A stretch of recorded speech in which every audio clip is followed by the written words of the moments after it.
Oh, hey bitch. Oh, excuse you. Baloney wash. I'm annoyed. I'm just here to give my opinion and carry in. Oh, it's Chris Avalon Unfiltered, bitch.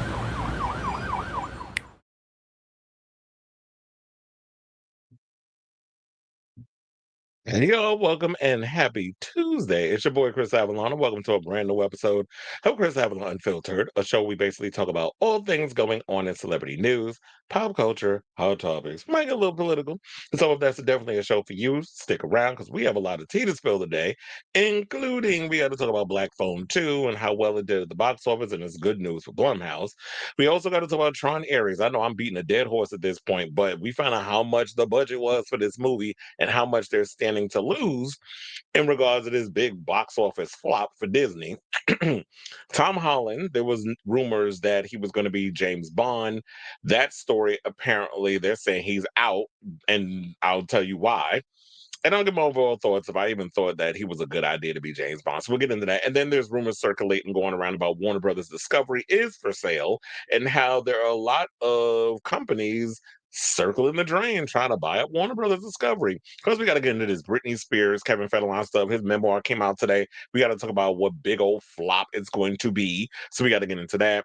Plus, we got to talk about this whole drama regarding Brandy at, for the Boys Mind concert over the weekend, how she abruptly left the stage and the excuse that she sent out as to why she left.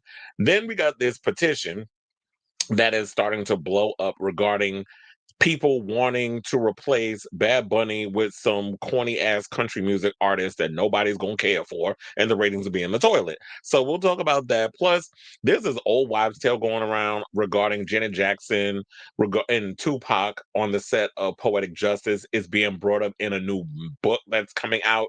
I have the excerpts courtesy of the Hollywood Reporter, so we'll get into that story. Plus, speaking of Janet, we got to talk about Miss Jennifer Lopez because her man her ex-husband Ojani Noah is coming out against Jennifer over something she had said regarding her exes on the Howard Stern show. So we'll get into that. Excuse me. I feel like I need to move stuff around because I feel like that Janet Jackson story should be with oh, uh, the Britney Spears thing. So I think I'm gonna start shuffling some things. Okay, and what else? Oh, so we got some news on Allison Mack because remember her from Smallville? Well, apparently she's gonna be coming out with a podcast because of that whole thing when she was in that sex cult. So we got to get into that. Kim Zolciak got a new man, of course. Where there's Kim Zolciak and there's a new man involved, or just Kim Zolciak in general, drama is not that far behind. Plus, we got to talk about this No Kings rally. There was some celebrities there, one of them being Pedro Pascal, and apparently people saying like it was performative and all the other mess. We'll get into that. Plus, we got to talk about Sylvester Stallone's very bold wife, Jennifer Flavin, making anti-trans comments about trans children in Hollywood and how people was going at her over her bigoted comments.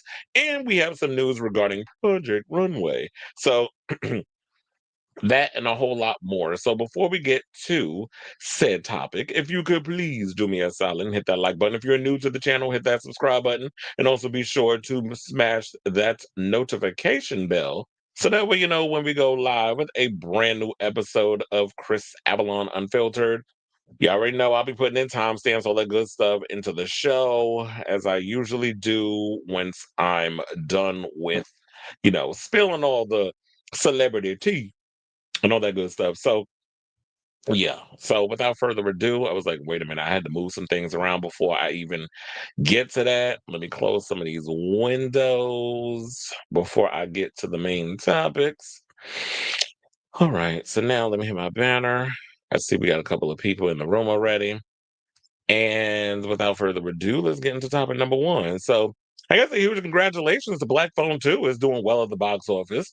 Scott Derrickson's Black Phone 2 delivered horror maestro Jason Blum a major win in opening to a terrifying great $27.3 million from 3,411 theaters domestically and 15.5 million from 72 markets overseas for a global start of 42.8 million against a relatively modest $30 million production budget.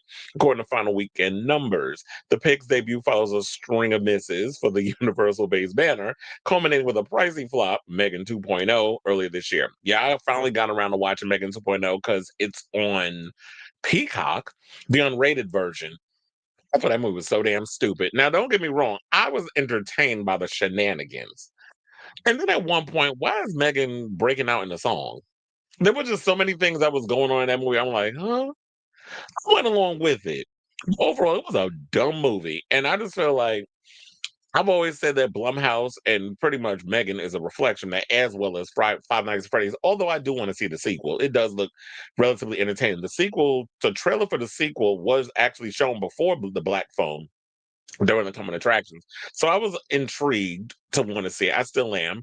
But I've always felt like Blumhouse's horror movies for beginners, like somebody who, you give them a little scare, but you don't want to go too in with the situation.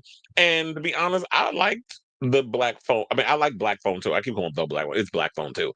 I like Black Phone too. I thought it was relatively entertaining. I was glad the kids was back. I didn't particularly like I forget the sister's name. This picture. I don't know. It was her hair or was that a wig? Because that wig was a distraction. I'm like, why'd she wear that ugly hairdo? I kind of wanted her to to be back to with the long hair like she had in the first one. And um I will say, I still love the first one more than I like the second one. The second one was thoroughly entertaining. I did like the whole Dream Nightmare on Elm Street type of reference. They were trying to say like, oh, they were ripping off completely Nightmare on Elm Street. I felt you could definitely sense the Nightmare on Elm Street elements, but they were kind of also, in my opinion, doing their own thing regarding that scenario. So I don't think it was a complete rip off of the whole Nightmare. And look, if we still gonna sit around waiting for us to get a proper a Nightmare Elm Street reboot, and we still waiting for y'all to figure out what the hell y'all gonna do with that, or casting younger or whatever the case is, then I'll take Freddy inspiration any place, any way I can get it. So I wasn't that all that upset. The only thing I did bother me too, and it might get a little spoilery, but because they end up having to go to a Christian camp, and I like the whole backstory regarding that and their mother. What kind of irritated me is like, who goes to a Christian camp in the winter? Was the $30 million budget because y'all had to shoot at a camp in the wintertime? Y'all couldn't have did what they just did with Friday the 13th, the Crystal Lake series. They just wrapped doing that series that's supposed to be coming to Peacock. So y'all couldn't have did it like on an off season. Why we had to who goes to camp in the winter? I mean, if there's actual camps for kids in the wintertime Christian camps, let me know in the comments. But that was one of the things that kind of was like, really? Y'all doing it like it was giving, I know what you did. I still know what you did last summer tease. Oh, you gonna win a trip to the Bahamas via Mexico, because that's where they shot it, on an off season. I'm like, okay. So that was kind of like what took me out. But I love the fact that we brought the kids back, that that Finn sort of like, because he hadn't dealt with the trauma what happened to him in the first movie where he narrowly escaped the grabber, that he was just acting out in a lot of bad ways, smoking pot, beating up boys, kids and all this other stuff. I wanted them to kind of get more into that and not just start out the movie with him beating up some boy. But overall there were some issues I had with it, and the whole like how they were trying to do the visual sequences. That Christian couple was getting on my damn nerves, but kind of wanted more blood, more gore. They did show like some of the deaths and things, but I just felt like it was giving PG-13 vibes. And I was like, this movie should not have been rated R. Why was it rated R? Because even with the kills, y'all wasn't really showing much of anything. So that was my only gripe with that. But overall, I will say that Black Phone 2 was a solid film. Definitely check it out. I will definitely be seeing it again. I don't know if necessarily in a theater, but I will wait until it comes out on streaming or whatever the case is, and I would definitely check it out. Because and funny enough, I don't think maybe I because I heard like there were mixed reviews. There were some critics that told about they absolutely hated it. I wouldn't go that damn far, but I think maybe because I watched Black Phone the first, before I went to go see Black Phone 2 just to refresh my memory, that I wasn't a little iffy about it in that whole situation. Now, moving right along, they said the sequel easily became, number one movie in North America ahead of Disney's tentpole Tron Ares. Something we're gonna get into right after this because we got the numbers for the budget and all the other stuff of how much they actually spent to make this movie and how much money this movie is gonna actually end up losing because it's a big flop for Disney. So, yeah, that's about how that film is remaining in dire trouble in its sophomore outing. Black Phone 2 was praised by critics for expanding the Black Phone universe, while it also scored strong audience points, including a B Cinema score. That's a great grade for the horror genre. Also notable, Latinos, the most frequent moviegoers in the U.S., made up the largest segment of the audience at roughly 39%. Well, here's the thing. There's also a lot of religious stuff that is brought up in the movie, and y'all already know when it comes to supernatural stuff, ghosts, witches, anything that got to do with Jesus and God, and you bringing in inside but like a Roman Catholic type of stuff in the movie, which this movie definitely has. Oh, the Latino market is definitely going to turn out in droves for that. So they say internationally, Mexico led all the markets with 4.3 million, a huge number for a horror title. The sequel returns Ethan Hawke as the grabber, the serial killer, Mason Thames as Finn. That boy got big too. I remember when I was watching him in the first, I'm like, he's so little. And then you watch him in the sequel, I'm like, damn, he had a growth spurt. So which definitely makes sense is why the original movie took place in 1978, and then they had to like in the sequel, they had to push it up a couple of years. I think it was like what, 1981 or 1982 or something or another. So they had to push it a couple of years.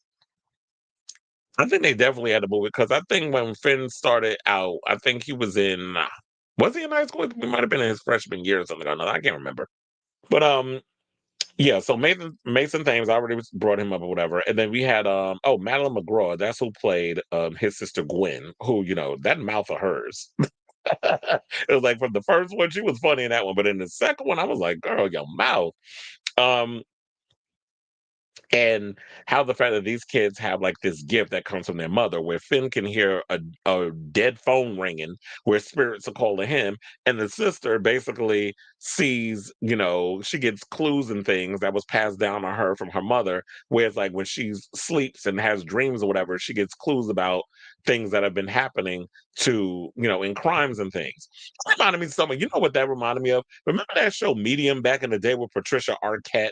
That's what it was giving me when with that big reminder of that whole thing. Because I used to love that show where it was like she would always have like dreams and stuff, and then she would wake up and it would just be because there was stuff that was going on, and then that would be where she would put all these clues together.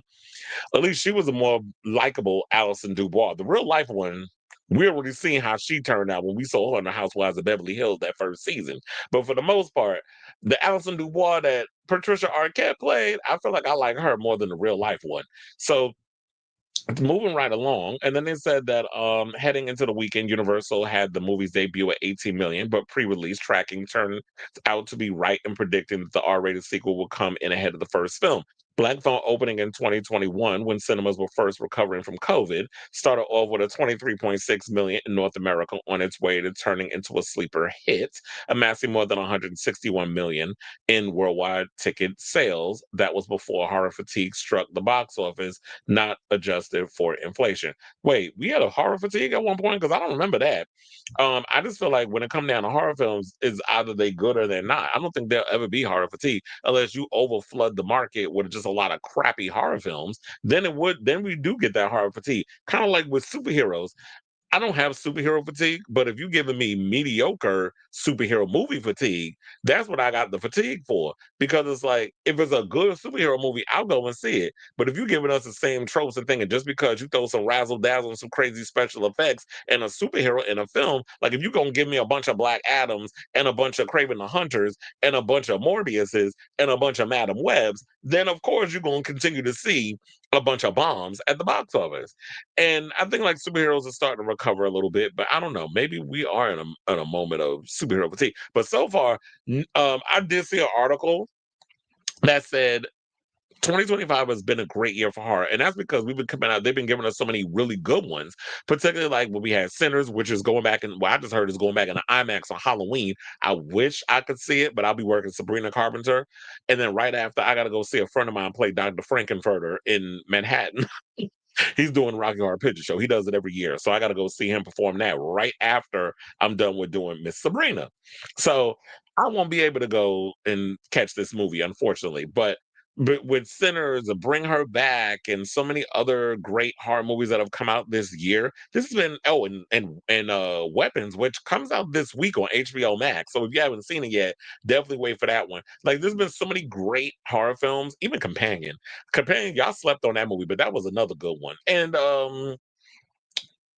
I don't know if I always bring up Strange Darling. I think Strange Darling came out last year, but I still am obsessed with that movie. So there's been a lot of great horror films and stuff that has come out. So I don't think we're getting fatigued yet with that. Now, in regards to Tron Ares, they said it tumbled nearly 67% in its sophomore outing to 11.1 million from 4,000 cinemas for a 10-day domestic tally of 54.6 million. Overseas, the threequel earned about 14.3 million, included a dismal 2.8 million from its debut in China for a foreign cum of 49.4 million and a 103 million globally. The problem, Ares cost, well, they said 180 million, but I already told you I have the actual number, so I'm not even going. I'm gonna edge out a little bit till we get to that next topic because I'm not gonna reveal the actual number. But they keep talking about like the net is 180 million or 200 million plus. Oh, it's 200 million plus. It's not even in the 100 million. So I'm gonna just give y'all that until we get to that next topic. And then I forgot about this one. They told about Aziz Ansari's Good Fortune launched nationwide, but didn't find much gold despite good reviews and star-packed cast that includes Seth Rogen, Ansari, Kiki Palmer, Sandra Oh, and Keanu Reeves as an angel. The $30 million feature about a scruffy guardian angel assigned to save someone's soul only brought in 6.2 million from 2,900 locations, so 2,990. So it came in third place. And I do want to see Good Fortune because it's the trailers that I've seen when I would go to the movies. I laughed out loud seeing some of the stuff, but I don't know, but just a lot of these different IPs that are really risky and different and unique or whatever the case is, they're just not registering with people. So you know what I'm starting to think, because Mortal Kombat was supposed to come out this Friday, right? They might have been smart, the studio, whoever's behind Mortal Kombat, I can't think of the time I who it is, but might be Warner Brothers. Um, y'all was smart to move that movie because to next year. They moved it up, and because I think it's supposed to come out in early March or whatever the case is, or something or another. They moved it up like a week. But that was a smart move on y'all part to move it, because yeah, it probably would have flopped this week too. It's like October's not been a good month for movies or whatever, except Black Phone. Then one battle after another, which is losing money too. It cleared the 100 million mark, but that budget is a lot more than 100 million. So it's not doing well. And then we have Roofman with Channing Tatum. It ran out of the top five with 3.73 million. And it's got a domestic total of 15.5 million and 16.4 globally against a $19 million budget. So the thing is this, it looked like Roofman will make his money back because it's almost there. It's like 16 million. The budget was 19 million. But of course they have the distribution, they got the marketing and all this stuff. Probably is not a lot, but maybe 2 million or something, or another 5 million they spend on that. The movie will make its money back. So they didn't spend that much money. So it won't be that hard to do. But um it's just a sad day, it seems, for a lot of these movies. Now, everybody like Black Phone 2. I like Black Phone 2. I told you it wasn't, was it perfect? No, I mean, I don't think any movie is, but I relatively enjoyed the film, and I definitely want to hear from y'all. Have you seen the Black Phone 2? What did you think of Black Phone 2? Did you like it? Did you dislike it? Are you not surprised that this movie made the money that it made at the box office? Whatever your thoughts are, let me know in the comments down below. Hola muchachos y muchachos. Yeah, where my ladies and my gentlemen at? Who else is in here? I see there's a couple of y'all in the building already. All right, y'all. So now let's move into our next topic. Let's talk about Tron. So I edged y'all a bit with that one. So now we can get into it. So, in my opinion, the Tron franchise has always been something of a strange one when it comes to Disney. It's like, first movie came out in 82. It had a cult following. It never was really like that movie that did relatively well at the box office. But um for some reason, Disney keeps making the movies. We had Tron Legacy, which I liked. I liked Sam Flynn and Cora and Sam's father and, Kevin Flynn and so many of the main characters, even Tron himself, who fought for the users, which was my issue with this movie, because how you make a movie called Tron Ares where Tron's not in it? The name of the movie isn't Tron. Tron is a character in the Tron world. Tron was someone who fought for the users. The users would be those human beings that would fight against the resistance and that sort of thing. So which basically was Sam Flynn, he was considered a user. When you look at the Asian girl that was at the head of MCON and all this stuff, she would be considered a user. So, um, when you don't have Tron in the film, how do you make a movie with him? So it just seemed like that Jared Leto was more concerned about making something more or less about him and making it that thing than making a really interesting Tron movie, and now it's flopped at the box office. So I like the franchise, but I never expect, in my opinion, honestly, I'm just gonna say I never really expected this movie to be a hit. I was hoping it would do well, but I didn't know it was gonna be this bad. So according to Comic Book Movie, they said it's no secret that Tron Ares looks set to go down in history as a box office flop. This week in the movie limped past 103 million at the worldwide box office during its second weekend in theaters. Bad news for a blockbuster that cost more to produce than initially believed. Now, according to Deadline via sffgazette.com, the budget was not 170 million, wasn't even 180 million.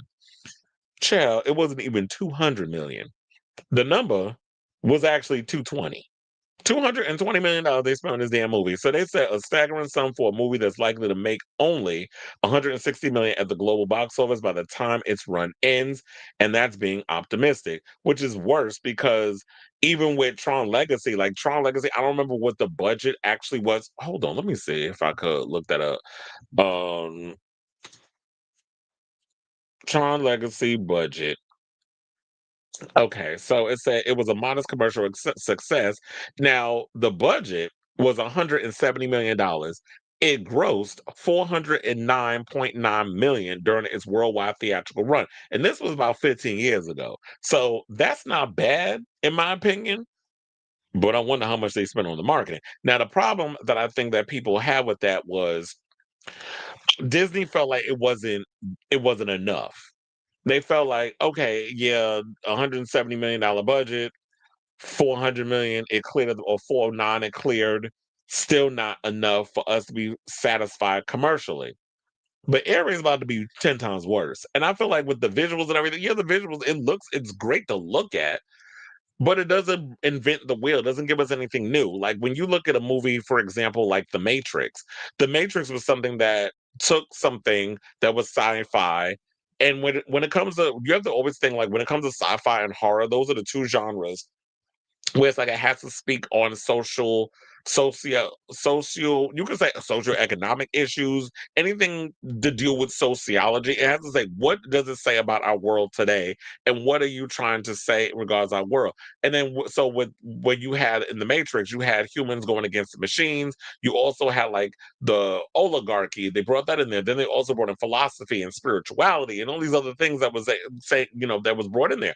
What was it exactly when you look at something like a Tron Ares? What were you trying to say in 2025, especially when it comes to artificial intelligence, moving something that is created by ones and zeros in a computer, bringing that into the real world? Like, what is the conversation? What is it that you're trying to say? What are you trying to bring in that would speak on the future of tech and AI and that sort of thing? I don't think that the movie had anything remotely interesting to say in regards of that. And I feel like when it comes Disney, y'all have to realize that if you're going to take on certain situations and bring up certain things, you have to stand on something and bring it up. It's like it reminds me a lot of uh Captain America Brave New World.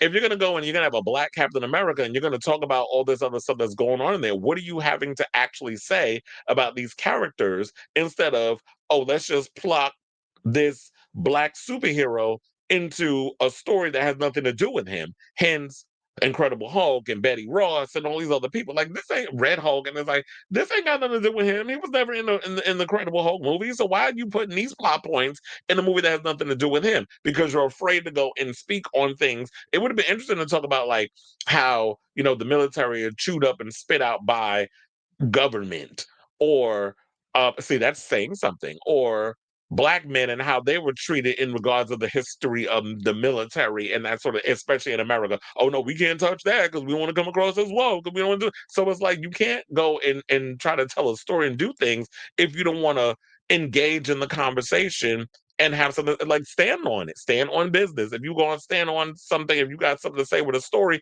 you got to stand on it and stand 10 toes down. And that's what I felt about this movie. It had nothing really to say. It's just pretty visuals, pretty pictures, great gowns, beautiful gowns. That's what it felt like. Just pretty pictures, a great soundtrack, and that's it. So, so this, as a result, Aries tends looks set to lose 132.7 million after all ancillaries. Here's how the trade broke the figures down, and while this is another big budget title that stands no chance of making back what it costs to produce and market. It's at a 160 million box office threshold. Tron Ares triggers 72.2 million in worldwide theatrical rentals, 37.6 million in global home entertainment, close to $100 million in global home television, with an extra 5 million from airlines, for a total of 214.8 million in revenues, plus, or they said, put this up against a 220 million net production cost shot with Vancouver, Canada tax credits, a 102.5 million global P&A spend with stunts at San Diego Comic-Con, touring light cycles, a laser light 9-inch nails concert at the LA premiere, which closed down Hollywood Boulevard, 10.8 million in other costs, and 14.2 million in residuals, which gets you a total cost of 347.5 million. That gets you up to a $132 million loss. Because the other thing about it is not just the money they put into producing the movie. You got to think about all the promotion that went into this film, like what they just brought up. It's like, the stunts they had to pull when they went to San Diego Comic-Con. You had the light cycles, you had the concert at the LA premiere, because I remember seeing that. They shut down this whole thing where they had like this, like, I was seeing the videos and stuff on TikTok where they were showing like 9-inch nails and it was playing the music and it was all like very cyber. Damn, what was the I always forget the term that I was thinking of. It was like, it was looking very much damn, I forgot the term, but it it was looking very much we'll go with futuristic, because I couldn't, for some reason, I'm drawing a damn blank with the cyber term that I was trying to use. Y'all probably can help me out in the because sometimes I be having my damn um brain farts. But anyway, so yeah, the study said, why did Tron Ares underperform? As one unnamed talent put it, there was no specific vision, to be honest. Well, didn't I just say that? And this is the first, I'm literally going through this, as commenting as I'm going through the art. And this is the first time I'm reading this, by the way. So they said there was no specific vision. And I got that from watching their damn movie. The idea that Disney would spend $250 million on a Jared Leto film that is a franchise that hasn't worked in 4 decades is insane. Well, according to Jeff Snyder, he said they pretty much made this movie because they have like a Tron theme park attraction at Disney World or something or another. But I'm like, well, damn, if that was the case, maybe y'all should have just started putting a lot of advertisements about the whole Disney World, because I didn't know about that until it was brought up in a conversation. While original plan called for Tron Legacy director Joseph Kosinski, who directed F1, that's the last movie he directed, by the way, to return for a third movie with Olivia Wilde and Garrett Hedlund, it was always the plan for the grid to enter our world by the way of Ares, the character played by Leto. Well, really? Because last time I checked, Ares wasn't even mentioned in Tron Legacy. So, however, director Joachim Roning wanted a different script than the one by Jesse Wiguto that was initially greenlit by Disney. So then we're going to blame it on the director? The filmmaker wanted to bring in Jez Butterworth, and Captain Phillips screenwriter Billy Ray ultimately stepped in to deliver pages meant to fix what wasn't working about Tron Ares, leading to less than a month's worth of reshoots. Still, despite a lack of box office success, Disney might have had other reasons for making another Tron movie. It said that those close to the project believed that ultimately Tron Ares was an advertisement. See, and now it's funny, they're saying literally what I had just said literally 2 minutes ago. They said that this was literally an advertisement for Disney theme park rides, which was also one of the catalysts as to why Tron Ares was made. So basically, Tron Ares is a 2-hour commercial for a theme park in Disney World. Okay. Now who greenlit that? We can't blame that on the last person that was in office with Bob Chapek. We can't blame that on him. We got to blame it on Bob Iger. Or was this under the whole Bob Chapek situation? Because remember, Bob Chapek was all about the theme parks and all this other stuff before and didn't even know much about the studios and was undermining a lot of people and all that mess that was going on. So um I don't think there's anything else we could say on it. I think I pretty much put it out there. So yeah, they said that how Metal Gear Solid creator Hideo Kojima shared his thoughts on the threequel. And opening up the Twitter, he said, "Watch Tron Ares was stuck with me was how Ares kept bringing up the Depeche Mode song Just Can't Get Enough from the Vince Clarke era throughout the film." Yeah, there was a lot of Depeche Mode references and stuff that was thrown in there, which I believe Nine Inch Nails were inspired by, as well as Tron and all the other stuff. So I do kind of wonder what that means. Like, um, why would you bring that up when you're bringing up Depeche Mode? But whatever. So yeah, that's the latest on this story, and I definitely want to hear from you. Have you seen Tron? What did you think of Tron?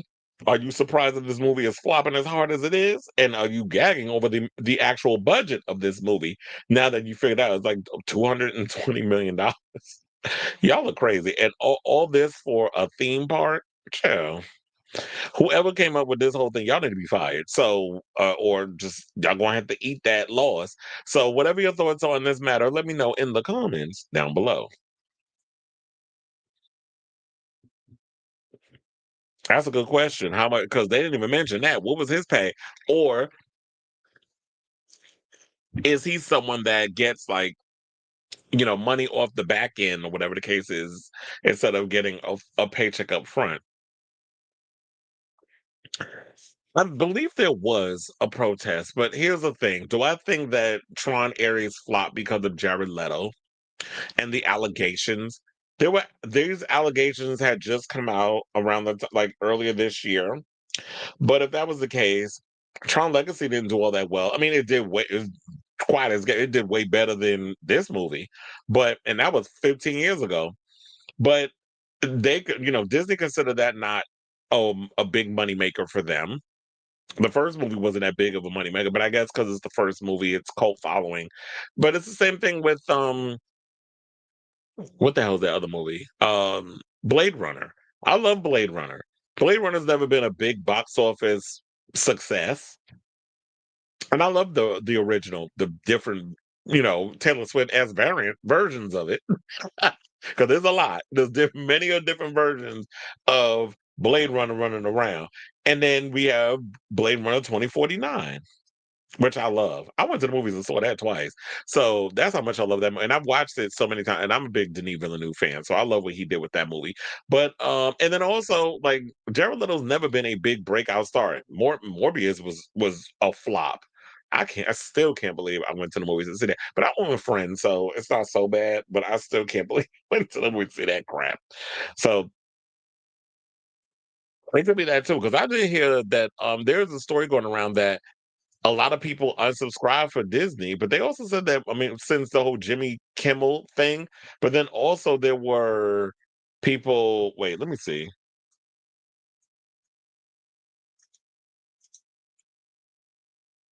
Oh, so I saw that story where they're talking about the unsubscribed Disney cancellations jump after Kimmel's suspension.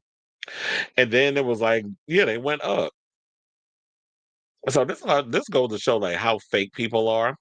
Because when I saw that, what did it say? It said, Jimmy Kimmel's short-lived suspension from ABC may have had a significant impact on Disney Plus subscriptions, according to new data from the subscription analytics, from Antenna, which tracks subscriptions and viewership data from major streaming services. Antenna on Monday released numbers showing that monthly churn rates. Well, there's a lot of churn because fucking subscriptions are so goddamn expensive. And I just heard like their HBO Max is raising a freaking price. I'm like, God damn. After Disney literally just raised their price shortly after the whole Jimmy Kimmel situation. I'm like, poor timing. So they basically said that yeah, monthly churn rates for Disney Plus and Hulu surged from 4% and 5% in August to 8% and 10% in September, respectively. The doubling of cancellation rates stood out in a streaming landscape where churn rates typically remain somewhat consistent. Disney Plus churn rates have been steady around 3 to 4% per month consistently this year, with churn rates at Hulu hovering at 4 to 5% per month. Peacock saw churn rates stable in the 6 to 8% range, Paramount in the 5 to 7% range, and HBO Max in the 6 to 9% range. They say Netflix is king of the hill with a consistent churn rate of only 2% per month. Disney had been second until September, that is. One of the thing is, I'm thinking about doing some damn churn too, because y'all just be ridiculous with these prices. I just be feeling like, you know what, let me just binge watch what I need to watch and then keep it moving and just cancel it. When some stuff come up that I want to rewatch, I'll get back into it. Because these damn subscriptions, y'all be doing too much. And I notice now because y'all realizing these subscriptions getting expensive, y'all want to combine. Like I just saw Apple TV Plus or Apple TV because they're getting rid of the Plus, I believe. Now they want to call Apple TV. Apple TV wants to merge with Peacock and do a bundle. I'm like, y'all doing too much with these prices. I wonder, was there a version of Tron Ares that had a more detailed story, like the Zack Snyder version of Justice League, having a much better detailed story? I kind of wish that too. I just don't believe that they did because this movie didn't really have much of anything to say. So they probably didn't. SNAP benefits will end this month, but the White House, okay. And I don't know where this money is coming from because how you use the money please don't even get me started because it's like anything this man literally the demolishing of the White House is a metaphor for this administration. How everything this man touches, he destroys. I mean, his all of his businesses, bankrupted casinos twice. We try to tell y'all. Those of us who actually are from New York and knew Donald Trump for the schemer he was. Nobody wanted to listen, but okay. Not subscribing to Netflix again until the night before.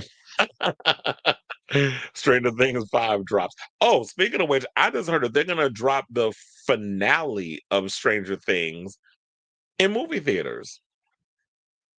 I was trying to think. There was a show that they look, if they could do it for Downton Abbey, I don't know why they couldn't do it for Stranger Things. Because I was like, Downton Abbey, I so don't care. That's like for older folks, particularly older white women, I guess. I was never into Downton Abbey. If you like it, I love it.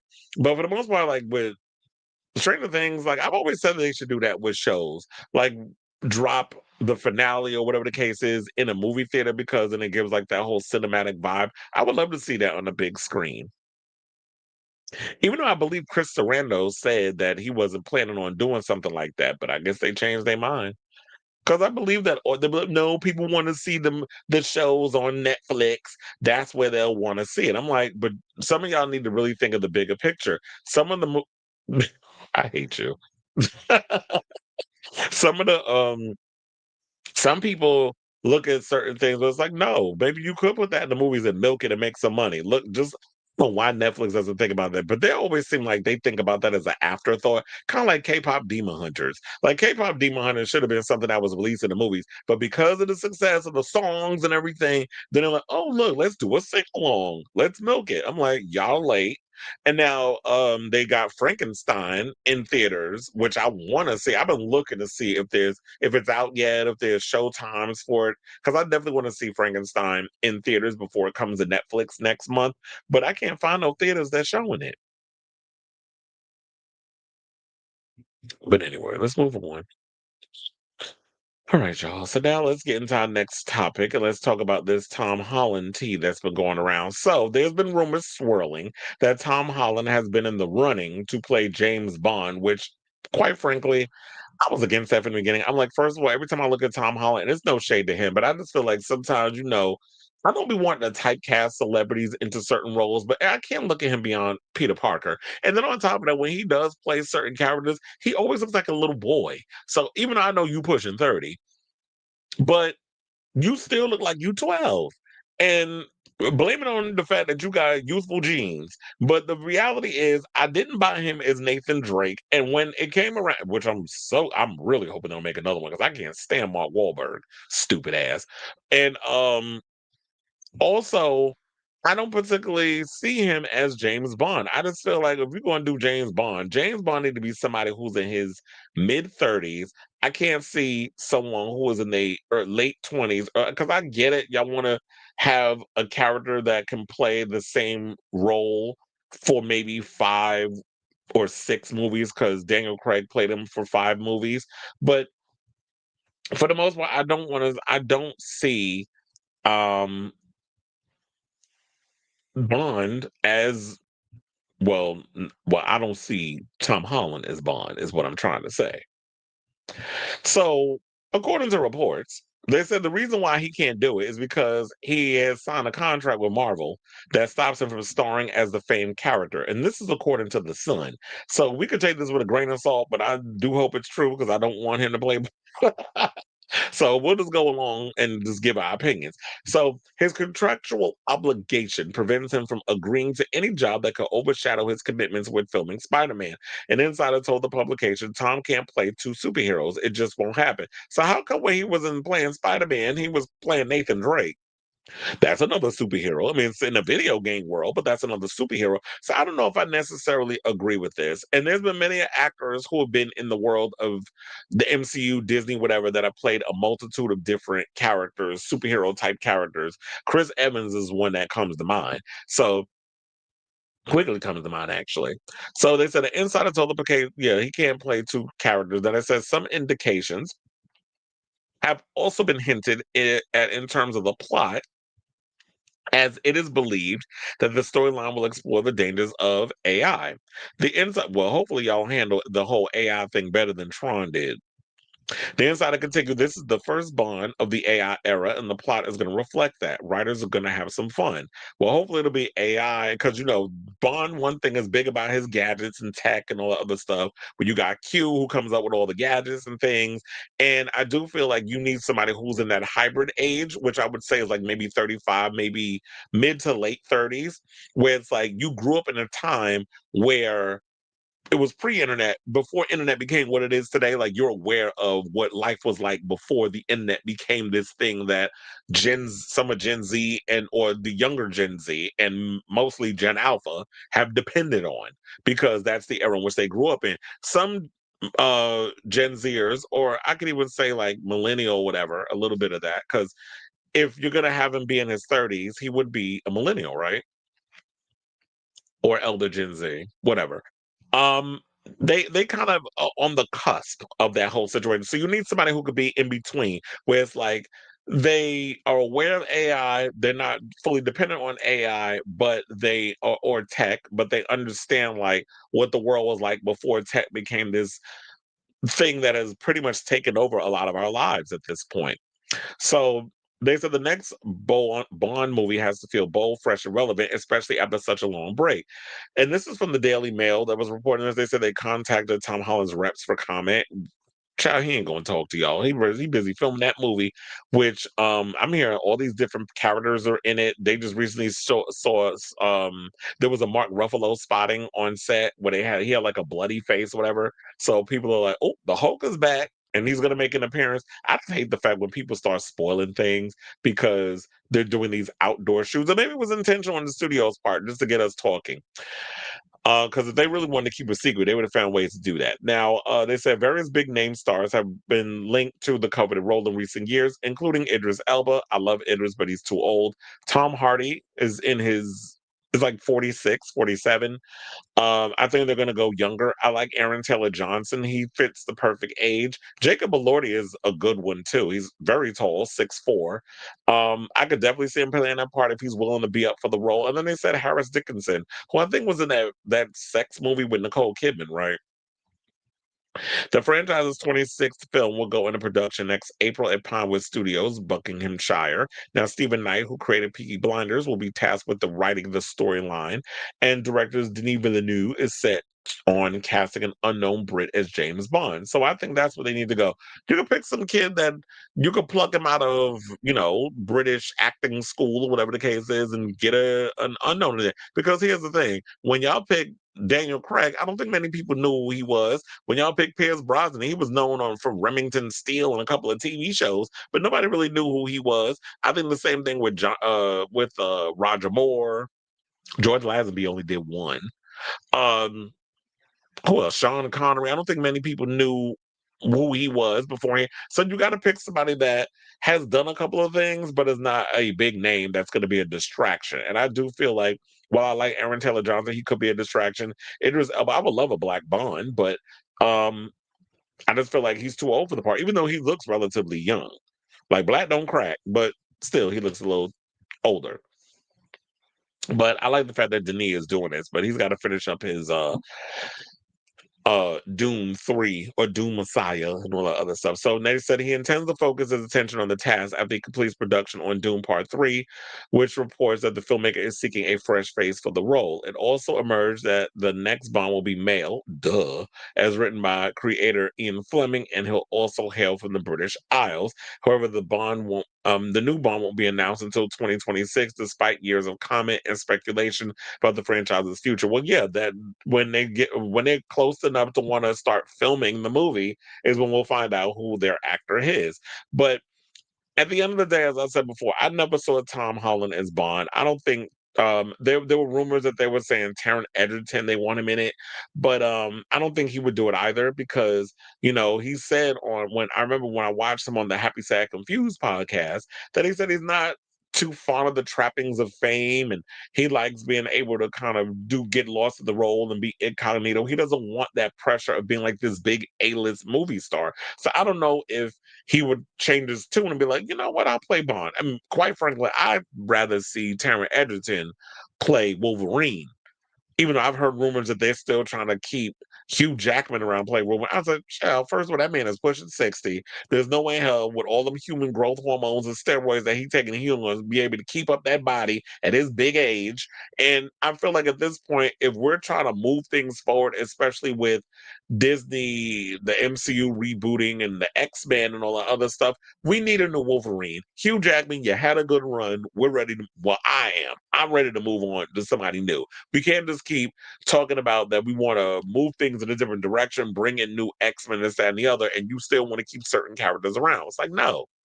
If you want to put him in another Deadpool movie, and then you could do that. But as far as like X-Men goes, no, we need a refresh. We need a fresh start. We need to reboot, remix, change up some of the people, especially Wolverine. So I think so. Like I said, they need to cast somebody who's in their mid-30s, someone who's been around before tech has become this massive tool that we become dependent on, and how basically a super spy is able to navigate in an AI world, especially when you got all cameras on you and you trying to be a spy and not be exposed by so many things, and dealing with tech oligarchs, and maybe that'll be the interesting thing that they take on. So I don't know who they should cast.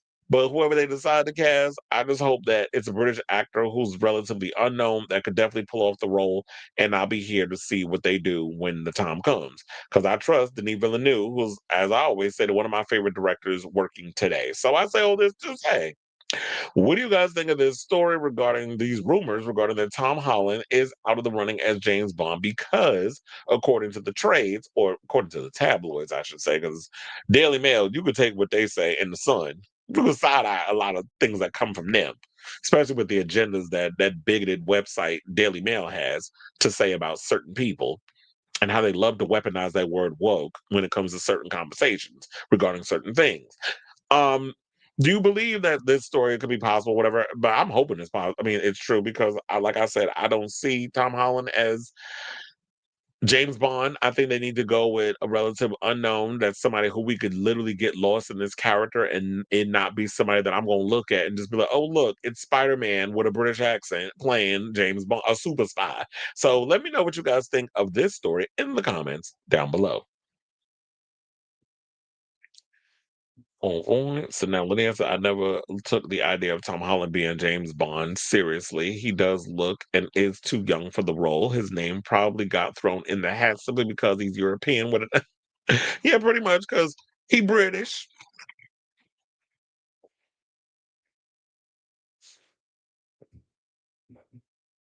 And you said, "Are you talking about Diddy today?" No, because I know something going on with Diddy. You said, "If you are, disregard what I sent you on Messenger. If not, child, well, hold on, what you sent me? Because I have not been checking my messages in regards to the diddler."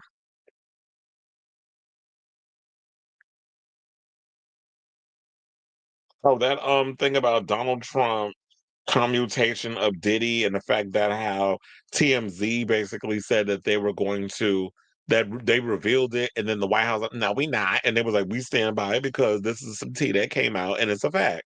Um I didn't think about bringing that up as a thing. Well damn they going in on what the hell's his name? That loose booty queen, George Santos. Okay, I ain't got time to be up in here looking at um stuff because I'm doing a show. But no, I wasn't initially I'll probably bring that up on tomorrow's show because I don't have all that ready. I got a set show. We got like well, we had 16 topics. We already got through like what, three?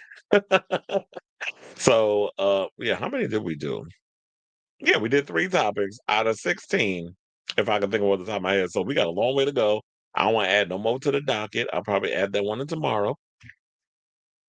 I do hope Tom does get out being typecast as Peter Parker. The next Bond needs to look like someone that would actually carry a strap on him. A strap, not a strap on, not a friendly neighborhood guy. Exactly. We gotta. If I want to see like a badass super spy, he's got to look threatening. He's got to be able to toe the line in regards to that. You got to be threatening when you need to. You got to have a little edge to it. And I think that's what I liked about Daniel Craig. It was like he's good looking, but he also looked like he had a little swag, a little edge to him. Like he would definitely fuck you up, but then also hit your spot when it's time to get down with the get down. I don't get that from Tom Holland. I don't even want to imagine him and Zendaya hunching. So I can't see it. I don't want to see it. Like, I'm watching child porn. That's what I be feeling like with him. Okay. You said I was thinking about reading the Odyssey and what that. Yeah, I thought about that too.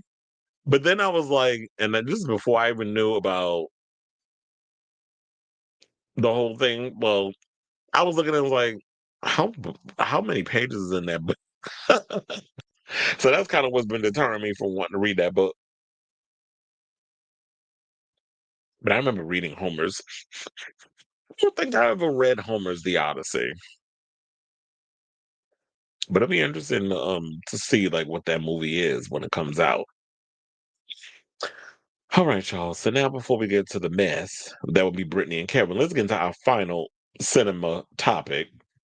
That's about Warner Brothers. So apparently, word on the street is Warner Brothers is up for sale. Now, there's been rumors that have been swirling around for a while that Paramount Skydance had made an offer to purchase Warner Brothers Discovery in the billions, and um, Warner Brothers was like, "Thanks, but no thanks." Which, for now, I'm actually glad about because I don't like who the people that are running Paramount right now. Like it's the person that owns Paramount. Well, is as a attached to the whole Paramount thing. He's someone who is the son of a man who is a huge supporter of Donald Trump, and we don't need a lot of those bigoted, ridiculous situations indoctrinating itself in.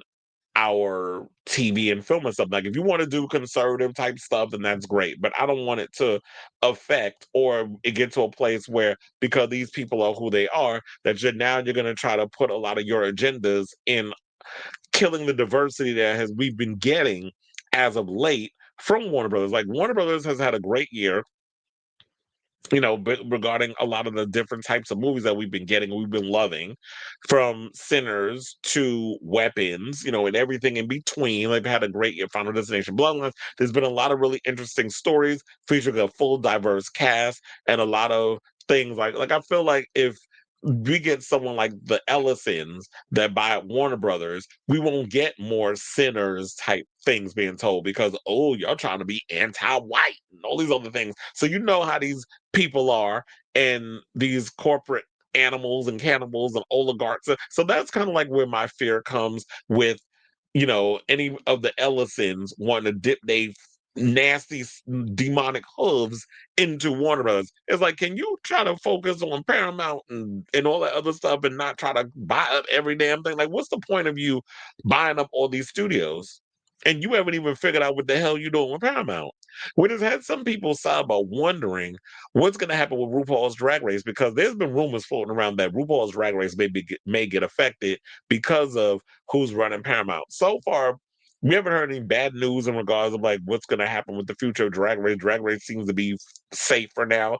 It is one of the big cash cows of Viacom and MTV, so I don't think it's going anywhere anytime soon. It is something that a lot of people love, the homosexuals as well as cisgender women and everybody in between. So I don't think Drag Race will be affected. I think they're good. Although I did have a conversation with a friend of mine the other day who was worked with a lot of the Drag Race girls, and they were saying to me, they were like, they were worried about Drag Race only because they were talking about that MTV is shutting down. Because I know y'all heard the stories about that. They said they're going to stop playing.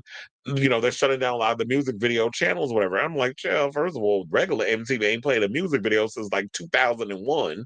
I'm probably exaggerating, but well, I should say 2010. We'll go that far, but I won't say 2001 because they was playing music videos in 2001. But like, I'll say since 2010. They probably played like a video or two, but for the most part, they stopped playing music videos in over a decade. So I think that's where the fear was coming. Because though they shut down MTV always been doing reality TV and all kinds of other stuff. So I think the regular channel will still be around. And then you saw recently how they had the VMAs play on CBS, and they started adding Grammy-esque categories in the VMAs, which is kind of like diminishing what the VMAs was about. But whatever, I guess whatever you got to do to keep the show afloat. But nevertheless, now let's get into the whole Warner Bros. So that was like my grievances in regards to this whole Paramount the people of Paramount wanting to buy up Warner Brothers Discovery. I'm still hoping that's not true. But if anybody else want to buy it up, be my guest. So, and they're publicly traded companies, so it's always going to be up for sale. So earlier this month, as I said, there was the rumors about Paramount Skydance had made an offer for Warner Brothers Discovery. Now, in a lengthy press release, WBD CEO David Zaslav revealed that they have received unsolicited interest from multiple parties for the entire company, as well as for Warner Brothers separately, and are currently initiating a review of strategic alternatives. So while Warner Brothers Discovery, the company, NASDAQ WBD, continues to advance its previously announced separation of Warner Brothers and Discovery Global. Its board of directors today announced it has initiated a review of strategic alternatives to maximize shareholder value in light of unsolicited interest the company has received from multiple parties for both the entire company and Warner Brothers. Through the process, the Warner Brothers Discovery Board will evaluate a broad range of strategic options, which will include continuing to advance the company's planned separation to completion by mid-2026, a transaction for the entire company, or separate transactions for its Warner Brothers and or Discovery Global businesses. As part of the review, the company will also consider an alternative separation structure that would enable a merger of Warner Brothers and spinoff of Discovery Global to our shareholders, saying we continue to make important strides and position our business to succeed in today's evolving media landscape by advancing our strategic initiatives, returning our studios to industry leadership, and scaling HBO Max globally, which are the both that are prepared and separated. Blah blah blah blah blah. Now they want to talk about separating the thing. Well, if y'all want to separate, separate, but keep the entertainment part away from Paramount if they are planning on doing it. But they said that while no specific interest parties were named, Comcast and Netflix are believed to be among them. Well, I don't know much about Comcast.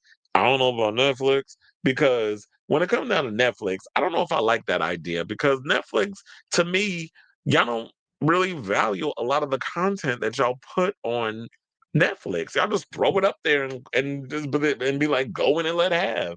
Like, just scroll through and figure out what you want to watch. May the best person win. May the success happen with the way it happens. So to me, I don't really feel like Netflix takes value in a lot of their product. There's more quantity than quality when it comes to Netflix. I don't know if they necessarily about it. I may need to look more into Comcast and see what they're all about and to see if they're a good choice. But I also wonder, what does this mean for the DC?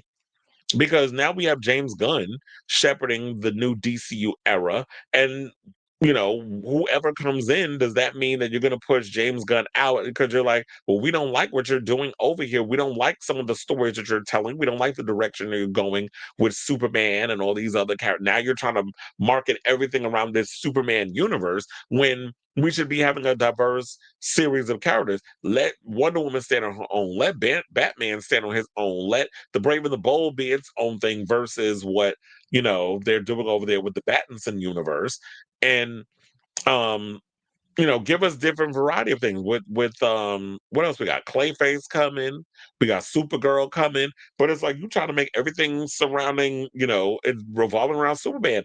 And maybe there's people that feel like they didn't like what he did with they don't like what he's doing with this, the last Superman movie, which they're saying they're happy with the numbers, but they're saying like y'all didn't make as much as y'all out here bragging. So there's also one to say the mention of Netflix as a potential buyer has caught the attention of hashtag restore the Snyderverse. Here they go. It's like, can y'all move on with that? So yeah, the Snyder Bros are still out here bitching because they want to restore the Snyderverse. They want Snyderverse back. But look, Zach done moved on. Even though y'all struggling to do that, he's moved on to whatever it is that he's doing. But it seemed like to me he's moved on. So and then they also say, yeah, they believe who also believe there might be something to Zack Snyder continuing to share photographs from his time working on oh yeah, he's been doing that too. So recently he's been posting pictures online from Man of Steel and Batman v Superman, because recently he posted a picture that nobody ever saw of like Ben Affleck in the Batman suit.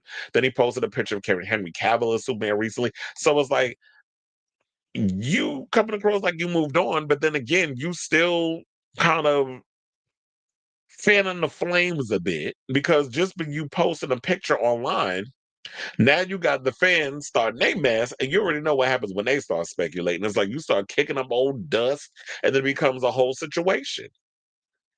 So Zaslav added, it's no surprise that the significant value of our portfolio is receiving increased recognition by others in the market. After receiving interest from multiple parties, we have initiated a comprehensive review of strategic alternatives to identify the best paths forward and unlock the full value of our assets. Our decision to initiate this review underscores the board's commitment to considering all opportunities to determine the best value of our shareholders, added Samuel A. D. Piazza Jr., chair at Warner Brothers Discovery Board of Directors, saying we continue to believe that our planned separation and create two distinct leading media companies will create compelling value. That said, we determine taking these actions to broaden our scope is in the best interest of shareholders. So look, let Mike DeLuca and Pam Abdy handle all the cinematic stuff. But all the things that they've been doing so far, they've been doing a good thing. Like, remember, in the beginning of the year, they were talking about they was going to fire them too over the fact of how the movie things were turning out.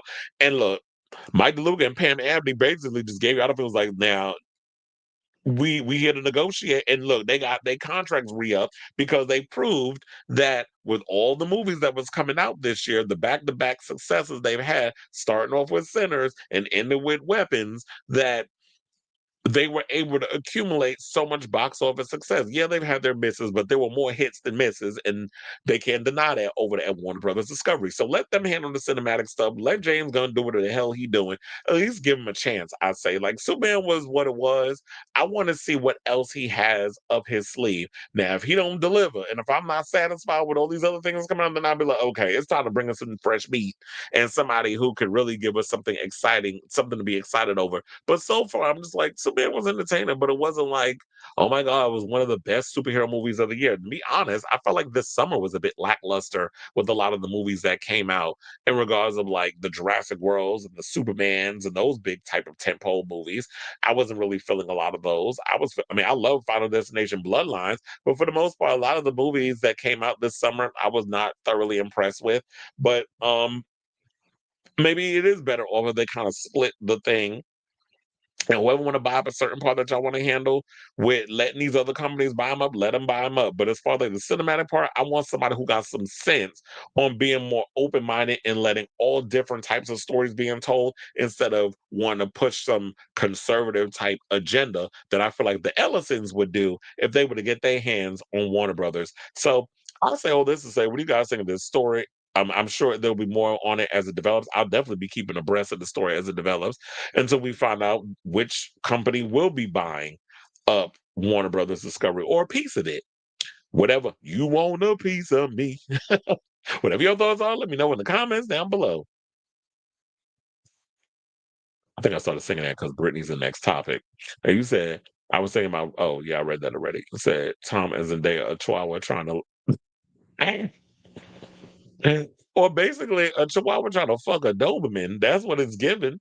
When them two happen, child, I told you what happened. Like literally, James Gunn said they putting that on hold for now. So who knows? Hopefully we'll get something out of that. I'm hoping that they'll go in the direction of like a peacemaker where authority gets sprinkled in other places. I mean, look, we had the engineer in Superman. She is a part of the authority. So maybe they can come up with something, especially with this next Superman movie, that'll allude to the authority. And maybe they could spin it off into a possible TV series. I honestly think that the show would work as a TV series because I don't know if they want to take that risk and put it in theaters. And I do think that people in the confines of their own home, if you had gay superhero characters, that may be an easier pill, even though you get some of the idiots that probably be secretly liking that shit on Twitter that'll be posting their homophobic stuff. But for the most part, you can get away with doing gay stuff in superhero work. Ask the boys, you can get away with doing gay stuff in a superhero franchise on the small screen in the confines of your own home or your tablet or whatever you watch your shows on versus going to the movies and seeing gay stuff. So I didn't like the new Jurassic Park, but at least we had a gay actor in the lead role. That is true. Jonathan Bailey. I heard he got a man now. I didn't see what he looked like, but I heard he got a man. All right, Shantae, she got a man at home. All right, now, speaking of somebody who ain't got a man at home, let's get into Britney and all this other mess that's going on with her. So Kevin is still talking. We'll get into the tea regarding the fact that his book is a big old flop, which is my Nancy Pelosi clap. So yeah, the book is not doing well. We'll get into that in a second, but we'll get into all the details of like what he's been talking about, and he's been going on and on and on and on and on. So yeah, he's starting to spill more tea. And even started to because everybody was talking about, oh yeah, you doing this because of child support payments dried up, blah, blah, blah, blah, blah, whatever, whatever, whatever. And he goes and says, well, quiet as it's kept, y'all sitting out here thinking like that I was making so much money off the child support. It wasn't all that much, to be frank. But here's the thing. That child support is way more than what regular people be paying. So she was paying you a ton of money compared to what regular people be getting in their child support situation. So Kevin Federline wrote in his book that the money he got from his divorce from Britney didn't stretch as far as you think. The 40 the 47-year-old former backup dancer, child, why do these white men, y'all be aging like rotten milk. The 47-year-old former backup dancer was married to the 43-year-old pop star for 2 years. Why y'all always be with the age thing? It said during which they welcomed sons Sean 20 and Jaden 19. After Britney filed for divorce in November 2006, he was given $20,000 a month in child support for their kids. So basically, it's 10 for each head. But apparently, according to him, $20,000 a month is not a lot. I'm like, on what planet is 20,000? In what in multiverse is $20,000 not enough? I mean, if I was getting $20,000 a month from my significant other, if I was married to Ricky Martin Let me pretend I'm Juan Yosef for a second. If I was married to Ricky Martin and we had children together, which we do, we have two children. The other two is like, yeah, I adopted Valentino and Mateo, the twins. I adopted them because, the husband, that was a great thing that we did. And then I got the two other children that we had. I don't remember their names, but them other kids, them babies. So we had them. And then we have a divorce and he giving me $20,000. You don't think I'm gonna use some of that money to buy me a nice house to raise them kids in, give me a cute little car, and be putting that money to the side in a little situation so that way I'm set until them kids turn 18? Like, what the hell was you doing with them $20,000 for? I don't remember when he started, when he got full custody of the kids, but from the time you was raising them babies till they was of age, even pulling that little stunt where you moved your wide back ass to freaking Hawaii so you could do the little loophole because Hawaii is a part of the United States. So that way she'd still have to pay you more money. Because you were saying like them kids, first of all, one of them was way too old to still be in high school because maybe he was slow and he got let back or whatever. I don't know. Maybe her kids ended up like special ed type children, whatever the case was. But for the most part, it was like how you basically move the goalpost so you can continue to get money, and now that it's over, then you decide to pull this stunt of like, you know what? Now I'm gonna write a book. Why didn't you write it 20 some odd years ago when you was in a relationship or when it was fresh? Because you ain't want to rock the boat, you ain't want to mess up the money, and look where you are. The timing is just a mess. So $20,000 a month in child support is not enough for you? That's not a lot? You really are slow. Tell you, that boy must got a big old dick. That must have been what got Britney all because once she got her first whiff, you already knew she was digmatized for life, not just from him, but from the many of men that she's encountered. But then again, Britney, you always had the worst taste when it comes to men. Poor judgment of character. From Justin Timberlake on down. And I'm sure many of the others, but we ain't gonna talk about your high school years because all of that is irrelevant. And you mentioned all that stuff in your memoir. So they also said that on top of the 20,000 in child support, he was also granted another 20,000 per month in alimony for half the duration of their short-lived marriage. So you was getting 40K in total, and that's not enough. And that's a month. I mean, I ain't even talking about that's a year. Like 40K is like 20, 35, 40K is what the average person that ain't really making much money would make a year. You was getting it a month.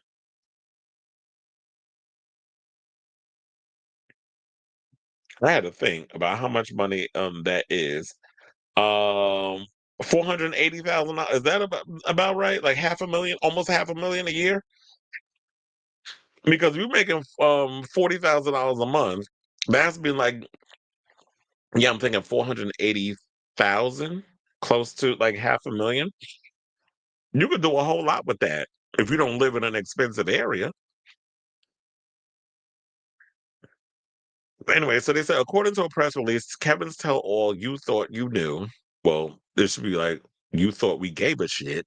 That's what you should have called the book. Reveals extremely intimate and transparent details about their highly publicized marriage. Y'all don't need to, well, I already told her the book came out today, so we don't even need to get in that anymore. So he said that while promoting his album at Much Music in Canada, which I'm sure that Britney's paid for, that studio time for Mr. Popo's out to get up in there making that horrible ass music. Remember when he was walking around with locks in his hair?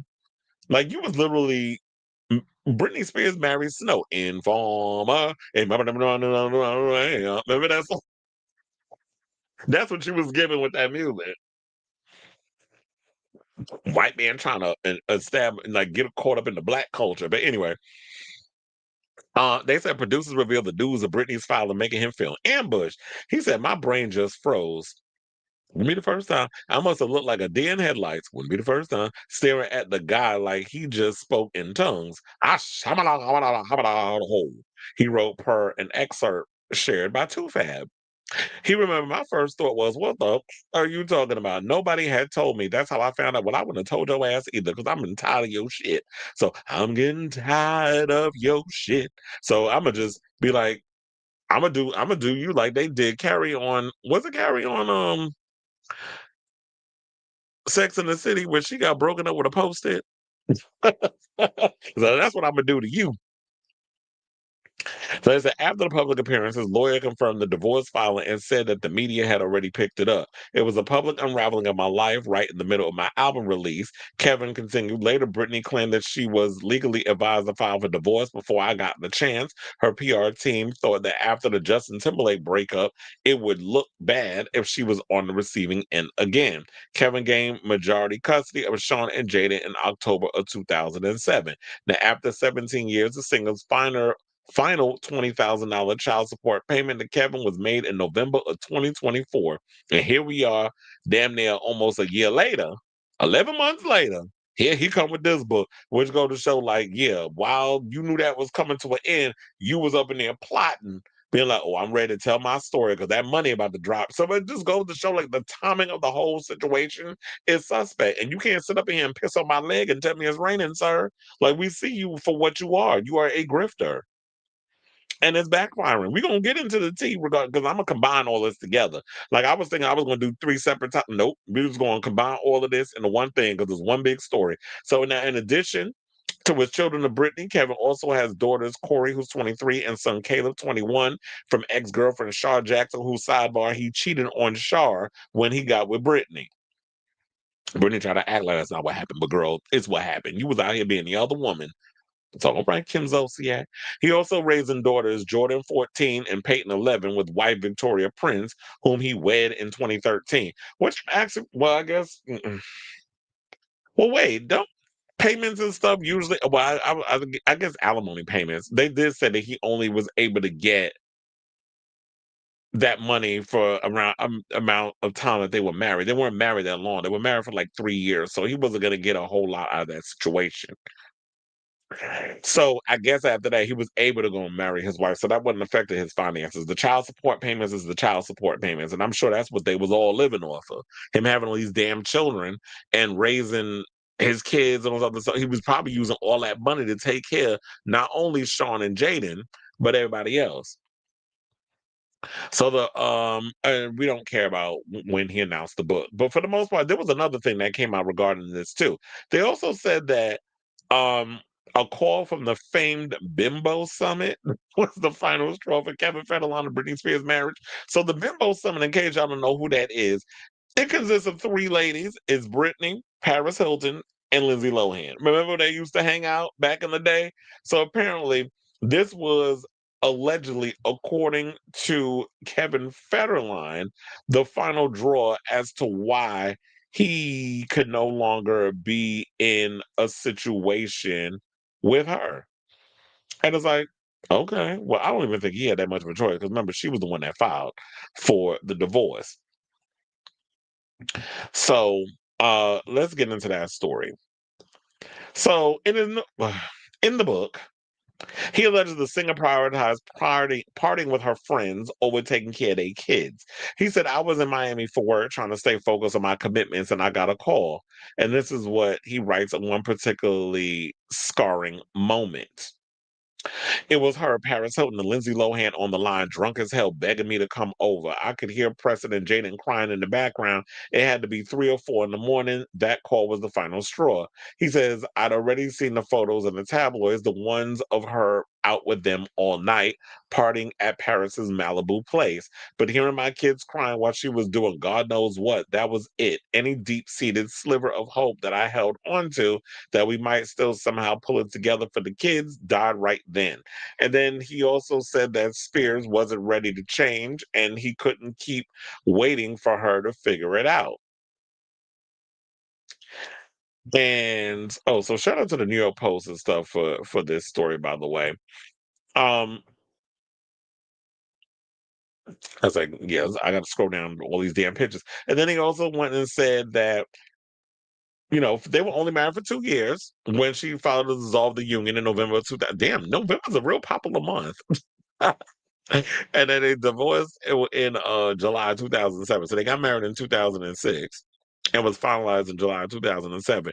They and then they had the kids in 2005, 2006. I do wonder why if she married him because she was out there having unprotected sex and um and then she was like, because it's not gonna look right, then I'm out here being some, especially in the 2000s, because y'all don't realize, like back in those days, y'all were hard, y'all were pretty harsh on um people if they were out here with kids at that age and you wasn't married. Remember, Brandy went through a whole situation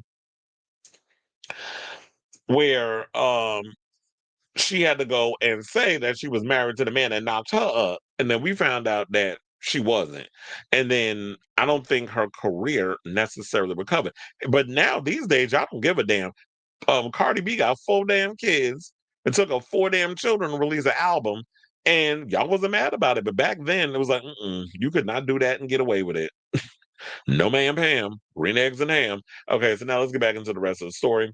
Then they also said that KFed also revealed that being slapped by the toxic singer was a turning point in their short-lived marriage. At the time, Spears allegedly went on a rampage after one of Federline's friends dropped weed off at their home. This coming from somebody that, okay, so she was mad about you dropping weed at the house or one of the friends because you was up in there getting high on as well. But then you under the same breath talking about that she was doing drugs while breastfeeding your kids. You said that she was doing fat lines of booger sugar off the table. You was out here saying, and then also he even came out and said that she slapped one. That was a recent story. She slapped one from the book. She slapped, I think one of the kids. I can't remember which one, but he said she slapped one of the kids. Well, if he was slipping out of honor, I slapped his ass too. So this is the problem with a lot of parents. They be thinking like, oh, you're not supposed to be out here disciplining your children. If my kid pop up and say something, he lips definitely gonna be beating his ass to the damn hospital. So I don't fault no parent who, well, actually to be specific, he says she punched their eldest son in the face, wishing their kids was unalive and would watch them sleep with a knife in her hands. And also accused her of cheating early in the relationship and reaching out to Justin Timberlake one day before their wedding. And you know Justin ain't gonna come out and say nothing about this. So yeah, that's the latest on that. So this is all the things that he's come out and said, which of course prompted Britney to get on the line and defend herself not once but twice. First was her rep, and then she came up with 2 different things regarding even having a spill because he out here spilling her damn business allegedly, and it's all allegedly maybe lies or not or basically the truth or whatever the case is. Now she's had to come out and reveal that she has brain damage, and the brain damage, I'm starting to think. So now, do we need to get Jamie on the line? I'm talking about Jamie Spears, not Jamie Lynn. We don't care about that old big neck, wide back bitch. But we talking about her father, not the big headed sister. The father who put Britney on all them damn drugs, including lithium. And remember, wasn't she getting electric shock therapy and all the other stuff when they were doing the 5150 on her? So that's probably where all the brain damage and stuff came from. All them drugs I was doping her up on, and allegedly, I think she was going through a lot of electroshock therapy. And here's the thing, she ain't even a homosexual. And she was out here dealing with being electroshocked. So anyway, so now she claims she has brain damage. And here's what she said, because she had pretty much put out a lengthy Instagram story on it. So hold on as I pull that up in case I would say I had to literally leave this open because y'all know when it comes to Britney, she loves posted. She like Nicki Minaj. Y'all are the tweet and delete. So I had to go and save this just in case she decided to get rid of the damn thing on her page. But I was like, sis, please leave it up. But anyway, so she wrote my neck. My back, my pussy. No, she ain't said that. She said my back, my blades, my wings. Remember the movie Maleficent, which such an incredible movie. Remember, the king tried to kill her, but instead, a guy secretly took her wings. But anything from the Father in heaven, the real Father, whom is the one I only claim, who loves unconditionally. Anything holy is never forgotten. Her wings were holy, so the king couldn't take them. Not one person could say they were restored and hidden, locked in a secret, holy stained glass church. It's funny, she said all this crazy shit, and I totally understand what she's saying. I get all the metaphors, sis. Okay, so Not that this has any relevance with me. Girl, it does. You're using this as metaphors to be talking about your father and how and the way he did you dirty. I'm reading between the lines with all of this. I had a traumatic experience, as some of you know, at the end of my book, where for 4 months I no longer had my private door and illegally was forced to not use my feet or body to go anywhere. For a person like me who understands the sacredness is God's speed. It did more than hurt my body. Trust me, there's a lot I didn't share in my book, and still things at this very moment I've kept hidden because it's incredibly painful and sad. I do feel the logic and mindfulness in my body as one was 100% murdered and destroyed. I couldn't dance or move for 5 months. Anyways, that's why she always twirling that damn foyer with the Gerber panties on. Moving 5 months, always I know my pose to dancing seemed silly, but it made me remember how to fly. I used to swim with my babies on my back till they were 4 and 5. I was incredibly strong. At the end of the movie, she goes to a church and somehow find her wings. Protector of the Moors, considered a villain, but actually one with Mother Nature. Animals would bow to her, but actually one with Mother Nature. Animals would bow to her. She was brilliant in that movie. I do feel like my wings were taken away and brain damage happened to me a long time ago, 100%. I have, of course, moved on from that troubling time in my life, and I'm blessed to be alive. I'm showing my back. One makeup artist said, "Don't you think it's too big? People are incredibly cruel. Still to this day, I haven't flown like I used to. Do you think if I go to the Vatican, I might find something quite interesting there?" It's fun to tell stories at this point because this all might sound so silly, but with that garbage literally is being said about me, I said, why not bring substance to the table? And I like the fact that um Brittany's out here defending herself. I'm also glad that she cut off the comments so people don't go up in there and say nothing. But for the most part, I definitely feel for her. I feel like it's sad that what she's going through.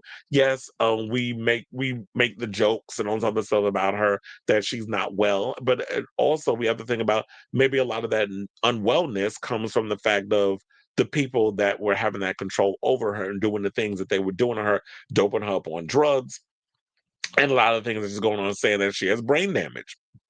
I kind of wish that she would get to a place, and this is what I was rooting for her, the same thing I was rooting for Wendy Williams. And then it's kind of like they lost their way and haven't found a way to get back, which is like, I love when y'all finally liberate yourselves from the very people that have done you harm, but it still feels like you haven't gotten a sense of that groundedness where you need to get back to that you that we loved about you. I'm not saying you got to go back to being the same old Britney. Nobody's saying that, but just evolve, show that, you know what, I am triumphant in the end. I think that's why a lot of people love like big pop stars or we love like that whole triumphant moment.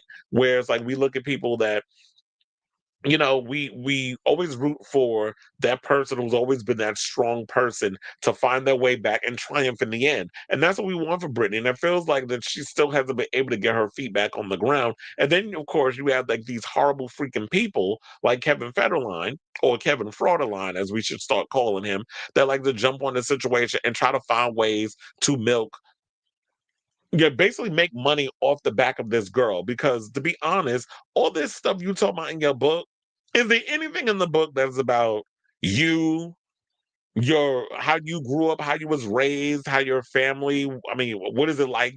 Like like what were you like as a kid? Your parent. I mean, I don't give a shit personally, but I just want to know if there's a balance in the book. Is it just a Britney tabloid slander pamphlet? I don't know how many pages there are, but is this whole book just all about Britney and your experience with her? Or is there stuff about, you growing up wherever the hell you grew up, what your lifestyle, what you were like growing up as a kid, what made you get into dancing, who were the first people that you started dancing with before you came across Britney and you were introduced by Teresa? Like, are there other things in this book besides all this sensationalism? Because that's all I've been hearing. I haven't heard nobody else talk about what else is in this book outside of the sensationalism of Britney Spears. That's all I know in this whole situation. So I'm just genuinely, as somebody who thinks in multi-layered ways, is there anything else in the book besides you just slandering Britney? Because if that's the case, one of the things I will say is I'm glad that y'all spilling all this tea on social media so we ain't got to go out and buy it. So that's what I like.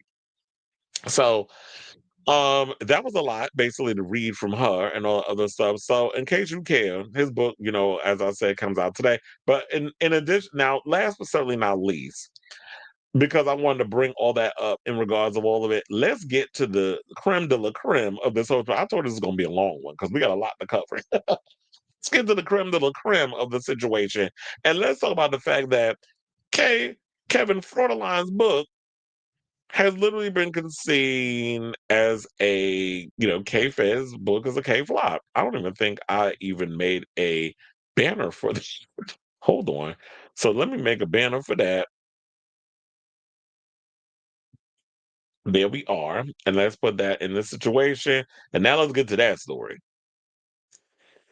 So this should probably surprise nobody, but yeah, his attempt to cash in on spilling alleged personal tea about his ex-wife, it backfired. We all knew it was going to happen, but I didn't know it was going to be this bad. Well, according to Rob Shooter's Substack, shout out to Rob Shooter, the book has failed to break into Amazon's top 500 even after an aggressive publicity push. A publishing insider told the outlet he thought he knew. I'm saying that he thought he knew that this was going to get him some sales. Nobody gave a damn. He thought shocking sales. That strategy fell flat. Public support remains firmly on Britney Spears' side. Now, Federline, who's, what is he, 46 or 47? Because I keep moving the goalposts with his age, reportedly viewed the memoir as a new revenue stream after child support payments ended. No shit, Sherlock. A veteran publicist told hashtag Shooter Scoop this book was supposed to be his next payday. Those in the industry mentioned that he perceived the memoir as his avenue to be back in the limelight. However, the opposite happened. The negative reactions increased. Fans of the pop star took over social media with the hashtag We Believe Britney and hashtag Stop Exploiting Her. Spears responded publicly, calling his interviews gaslighting and described the book as a pack of white lies. One insider told Shooter that Federline wanted attention and redemption. Well, I don't know how you thought you were going to get redemption by writing all this shit about her. When you already know, at the end of the day, regardless of what was going on with Britney and with the whole concern, like, read the room, bro. And then just felt like people just looked at it was like we were team Britney from the beginning. Like even him trying to throw shade at the Free Britney fandom, the people that was out there trying to get her free, that dagger he threw at them, that didn't help matters either. So there was this thing I came across. Shout out to Britney Stan over on the Twitter, where I'm like, can I pull this up? Yeah, well, they said basically that court documents prove Kevin Federline never saw Britney do drugs despite the claims he made in the book. This is called perjury and is a federal crime. Now, with all that being said, I wonder if Britney gonna take his ass to court because if I was her, I would do it. I know she probably want to take this whole Michelle Obama when they go low, we go high type situation. Not me, I'm petty. You already know me when it come down to that. I was like, no. I don't give a good goddamn if you want to sit up there and think, oh, I'm thinking about the boys. I'm thinking about them too. And what was not going to happen is my sons are going to believe all this crap that you saying about me so that way you can get a little payday. Because now I'm starting to think like, we was all up in here thinking, oh, Kevin's a stand-up guy. He really cares about Britney. He hasn't really said anything. Now we know why he hasn't said anything negative, why he hasn't really gone, because he was waiting until them child support payments dried up to show his true damn colors. That man ain't never cared about her. And that's probably why she divorced his ass in the first place. Because she kind of knew that, you know what? I mean, quite frankly, I do believe Britney was using him to kind of like rebel against the industry and everything else. And here you are messing with this backup dancer who kind of got a little swag to him. So she was out, and look, Trisha believe Britney like the black boy. Didn't she hunch Columbus Short at one point, who got his own series of problems? So Britney was out here messing with him. I do believe that she kind of, used him as in a way of rebellion. He was using her too because he knew he was going to be in close proximity of the spotlight and being on the A list and all stuff. But anyway, so according to this thing, Kevin said that when he and Britney were married, he never personally saw Britney do drugs. He said Britney told him that she did booger sugar once or twice. Kevin said if drugs were a problem, he thinks he would have seen it, even the alcohol. He said it was not every day. However, Kevin and Brittany always wanted to go out all the time. So they were both, like I said, and even her ex-husband was saying it. What was his name? Jason Alexander was even saying it.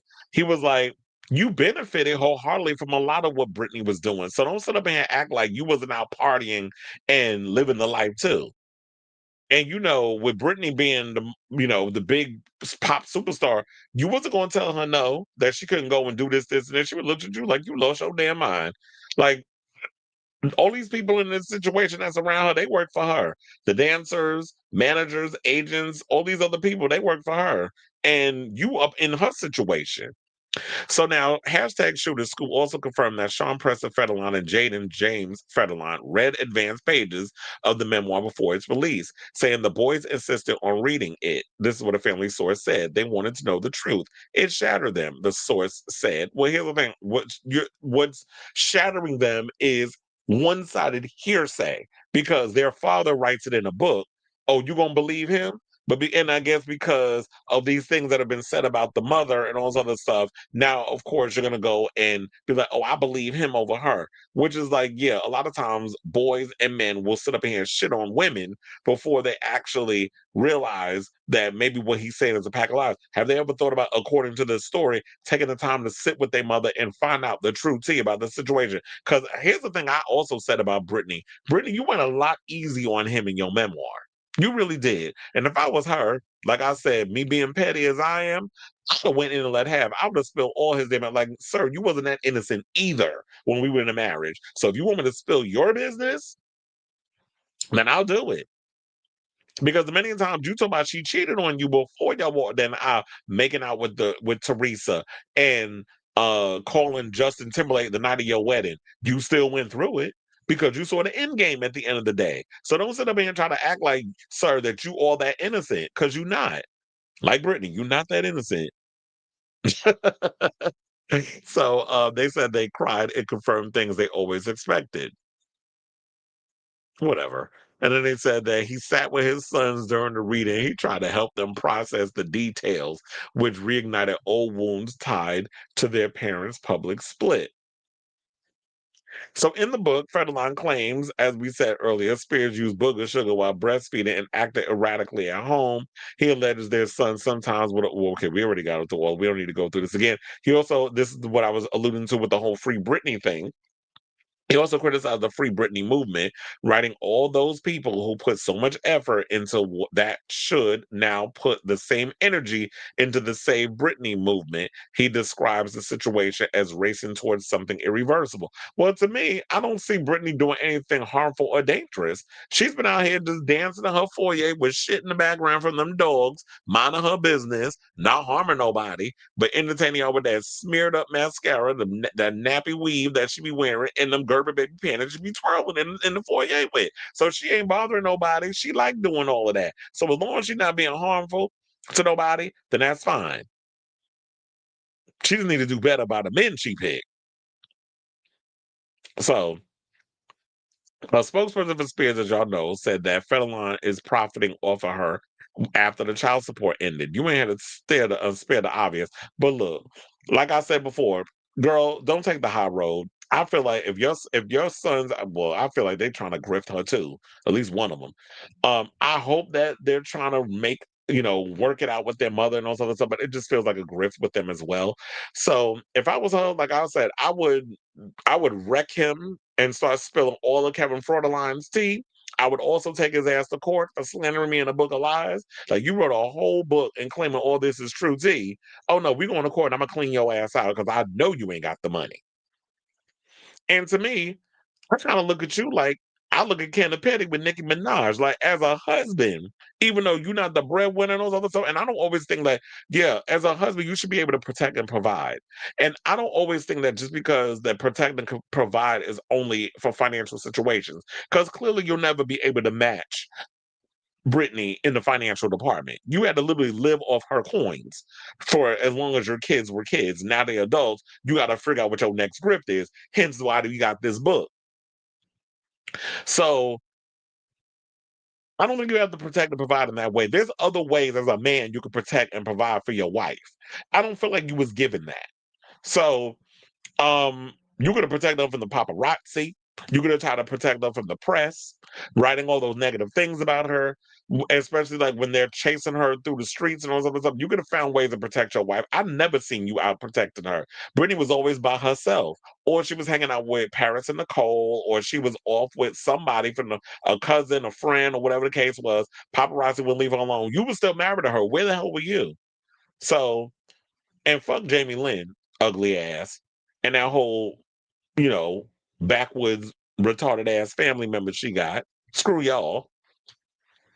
So at the end of the day, to wrap all this up, I just hope that you coming out, because all of this I feel like was short sighted on your part. I just hope it was worth it doing all of this, because now that this book is backfired, it hasn't even cracked the top 500. It's like, what you going to do? Because I don't know what it means. Like, okay, did they give you an advance? If the books don't meet the expectations, do you have to pay that money back? Like, I need details in regards to that. But, sir, you fucked around, and now look at you. You done found out, and now you got egg on your face. And people don't care about that book because, and shout out, like I said before, shout out to the New York Times, shout out to Page Six, People Magazine, all the trades, the blogs, the tabloids, all of y'all for spilling all this tea from this book and giving me the information that myself and so many other pundits can get up on social media and our channels and talk about it.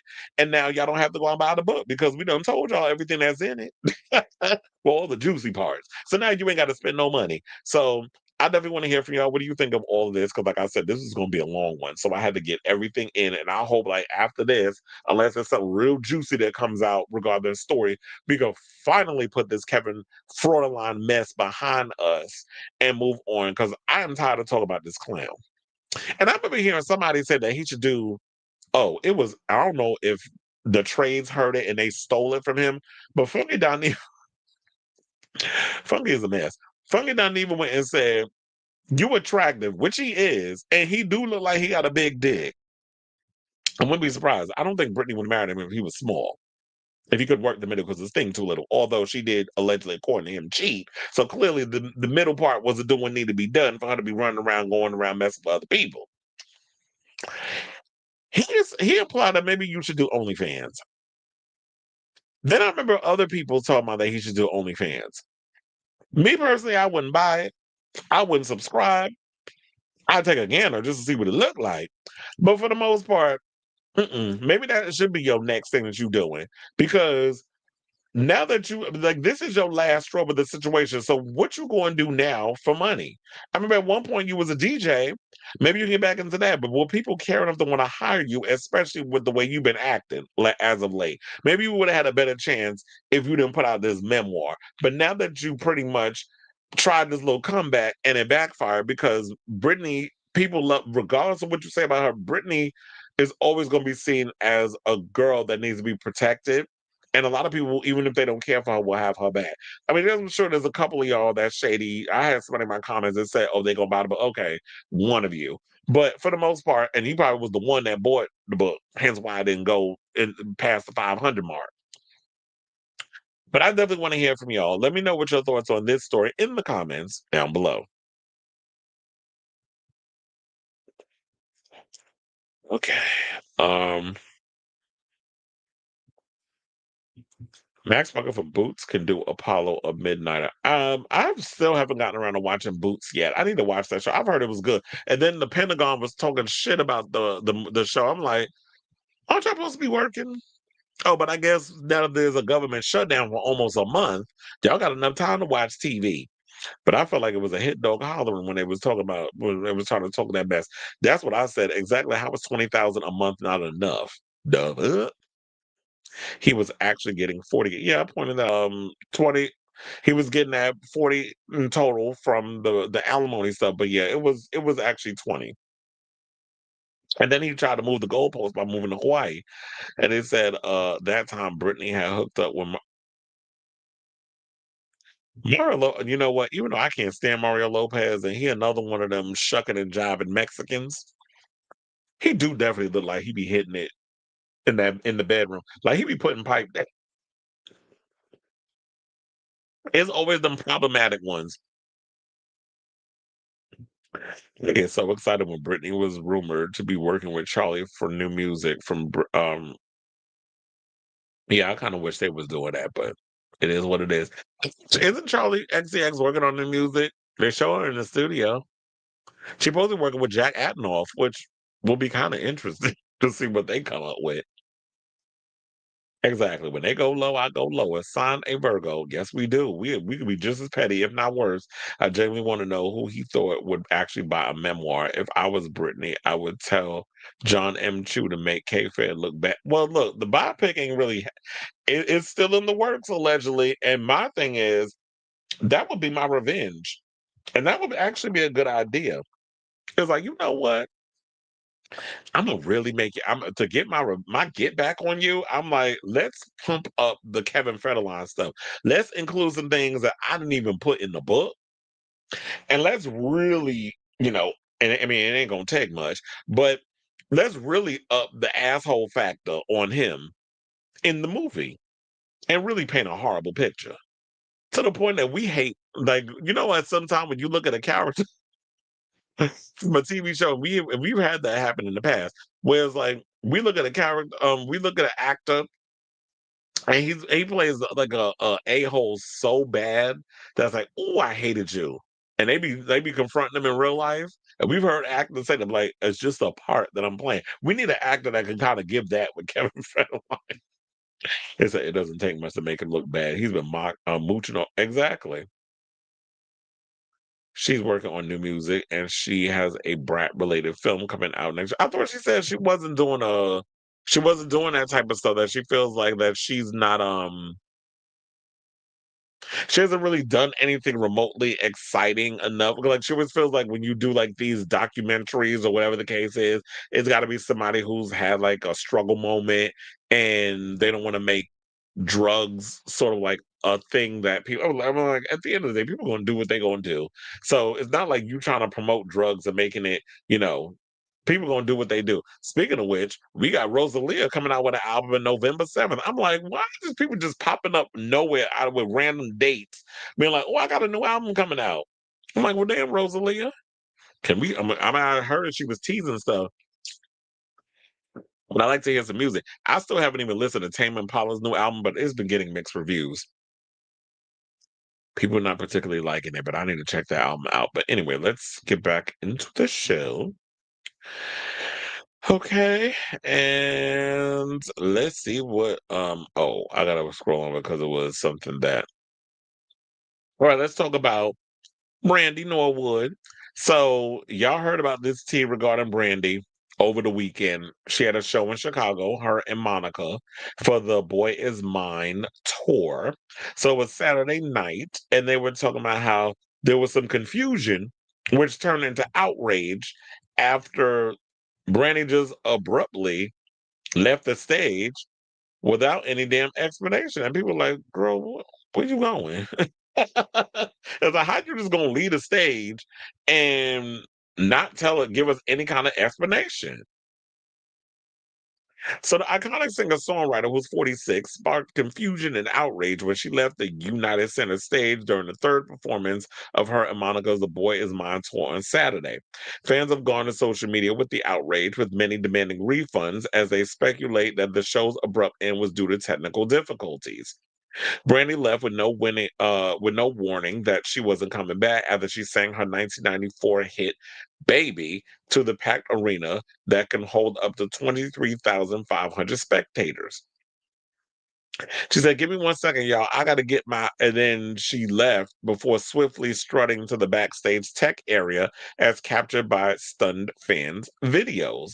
The night set list has Baby in Act 5 of the 6-act concert, and attendees claim their abrupt departure slashed about 30 minutes over what's supposed to be a 2-hour concert.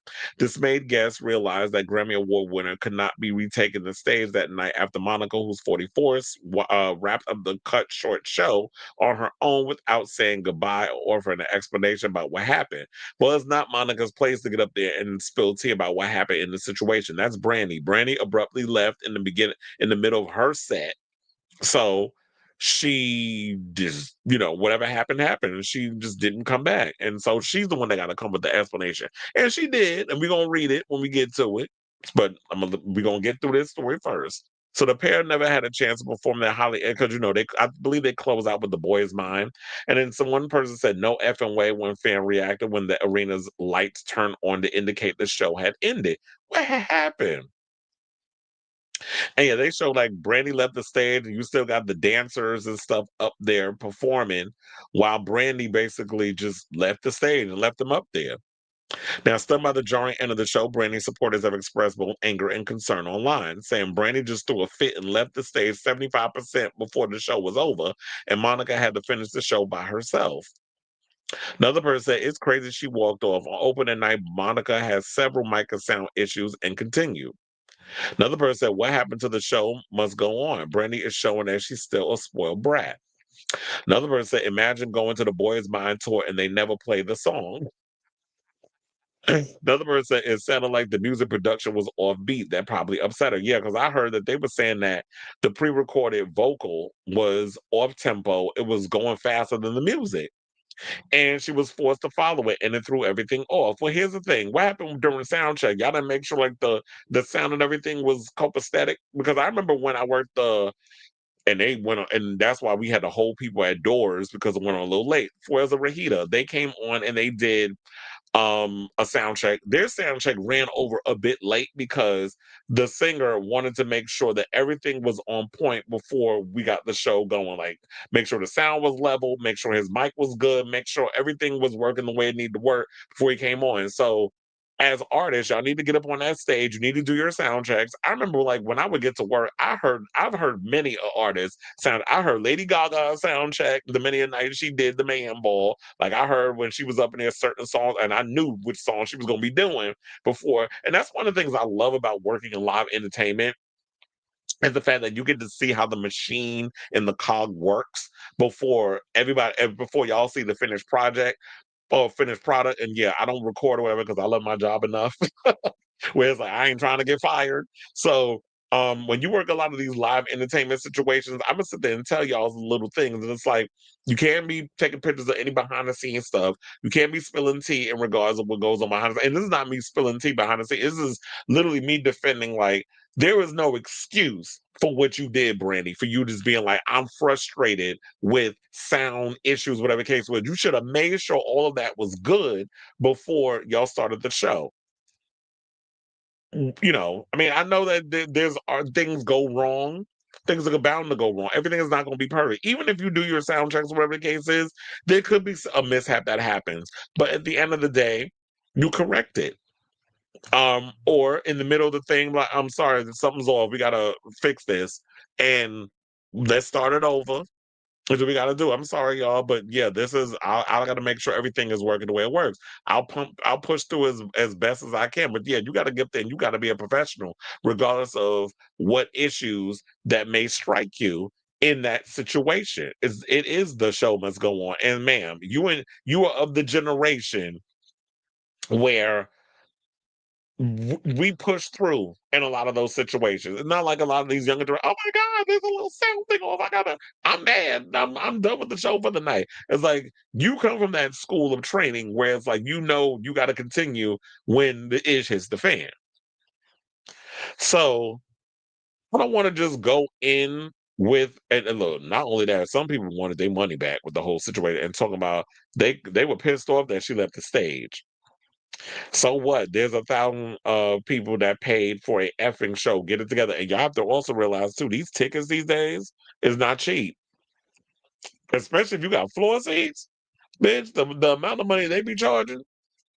Good luck. I'll be glad when I'm at work and I work the floor. I'm like, I get to work the and I don't have to worry about that. I get to see these shows. Y'all be paying all that money, and kudos to y'all. But I just cannot imagine paying all that money for a show when it's just all this drama that, then you got to deal with that. But look, it's not all negative. Some people came to her defense. One person said, obviously, this is a production issue. It's quality control. Another person said, not throwing a fit. Sometimes you got to do what you got to do and early on so people respect. Sorry, y'all missed the last 25% of the show. Some fans are more worried about Brandy's well being, sending prayers her way and hoping her shocking departure wasn't due to a more serious issue. One person said, hope Brandy is okay. God bless Brandy, feel better. Another chimed in. So, yeah, so there was all of that. But Brandy actually came out and gave us a reason as to why. I didn't even pull the thing up. Hold on, because now I'm going to have to. Because I was like, do I want to bring this whole situation up with her in the report about what she said? But I guess, as a class, I should bring it up. So give me a second as I look for this situation. And then you can see the whole post. No, I don't want to replace it. Hold on. It'll take me 2 seconds. I know the thing was because I was debating back and forth if I want to pull this whole situation, but I'm gonna do it because now it's in my brain and now I got to do it. So anyway, so here it is. Hold on, hold on, hold on, hold on. So yeah, so here is the full report. Now I know it's a bit small, so y'all probably can't see it. So I'll read to y'all what she had to say. So she said, "My dearest fans in Chicago." Oh, wait, hold on. That was way too big. Okay, so now, my dear fans in Chicago, thank you all for the overwhelming love, support, and most importantly, your prayers. I sincerely apologize for the abrupt end to last night's performance in Chicago. After weeks of nonstop rehearsals, last night I experienced dehydration and feelings of wanting to faint. Everyone involved agreed that prioritizing my well-being was of the utmost importance. I still made the decision to try and return and give it my all, despite not feeling okay with having to make some adjustments and the show being very technical. Unfortunately, it was impossible to fully connect sonically with the production. I really appreciate everyone's best efforts. I'm deeply grateful to my sister Monica for stepping up with such grace and professionalism, which people accuse you of not having, but I'm glad you brought that up in the sentence. But stepping up with such grace and professionalism, an entire crew for their continued care and support. I went from the arena to see a doctor nearby and have taken the proper precautions to help moving forward. Your understanding, patience, and unwavering belief mean the world to me. I look forward to returning to the stage stronger and more grateful than ever alongside my girl Monica tonight in Indianapolis. With all my love, Brandy. Well, we haven't heard anything regarding that, stuff may not have happened that we haven't heard any more bad news from shows. I mean, unless there is in Indianapolis people. How was it? Did Brandy show up and do the whole show? My thing is this also, Brandy, you've been performing since you were 15, so you don't know all the things that goes on in regards of when you get on stage, if there's any technical issues, if you have any medical issues, all the people that they have at the ready. Like we even have at Madison Square Garden, we have whole medic teams that are there on standby that can help you out if there's any kind of an issue that you may have had. Now, if unless it was something extremely bad, then it's like we can get you rushed to a hospital, whatever the case is. But we have medic teams and stuff at our arenas. And so I'm wondering at this place in Chicago, they didn't have any of those people on standby that could have looked at you to make sure that you was okay. So I do think that maybe truth lies somewhere in the middle. Maybe there were things that were going on that was some technical issues. I do believe mostly it was that, and she was mad about the whole technical situation and didn't want to pop off unprofessionally on stage. So I'm gonna just leave and abruptly leave, which is I think is way worse. And I think that maybe she was feeling a kind of way that maybe she was dehydrated and was a little overzealous and overwhelmed. First of all, maybe we could believe that it was the like why she wearing all of this? Why are you wearing so many clothes? Like, you had the gloves, you had this big old coat on, looked like it was made of wool. Like you literally look like you was wearing 8 layers of clothes when you was on stage, like you some 400-pound woman trying to hide all your skin. Like that's what it was giving. And it's like, Brandy, you don't need to be wearing all that up on the stage, especially because when I've been on the floor, but depending on like when you up on the upper levels, like if you're in the 100s and 200s, it definitely be cold in there. But when I've been on the floor, I be hot. And I think it's because it be so many people that's down there and that air is not circulating. So if I'm hot in less clothes than her working on the floor, during the concert, I know she got to be hot with all them clothes on and them lights. So I can definitely understand why you was feeling away. Take off some of them damn clothes you got on. I'm not saying you got to be up there dressed like Jennifer Lopez on her recent tour, which I was getting on her over what she was wearing. But for them, with her to my, oh, you can see her V and all that other mess. And I'm like, look, if I'm up on here dancing with the Beyonce fan and all other stuff, I'm not wearing a damn moo. Shit, I'm gonna wear my unitard. And y'all just gonna have to take it. So I would rather be up there wearing what Jennifer Lopez got on instead of you wearing 8 layers of clothes. For why? So anyway, I say all this to say, what do you guys think of this story? Do you believe what Brandy had to say? What if you were there at the Chicago show, what happened? Let me know in the comments because inquiring minds want to know. Like, what's the tea? Now tell me what's the tea. What's the tea? Now tell me what's the tea. So let me know in the comments the tea down below. I forgot to put my lower third back in. That always happens. But whatever. I know what to do in the edit. All right. So now,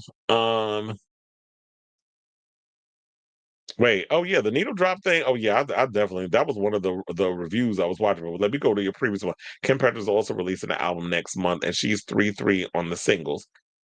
I like what she's been working with so far. And I like the recent interview that she gave that she was talking about how like she wanted to do everything her way. She stopped listening to other people and she kind of went off and did her own thing. Also working with other trans artists on the record. And I'm like, I'm looking forward to hearing what Kim got to, what she giving.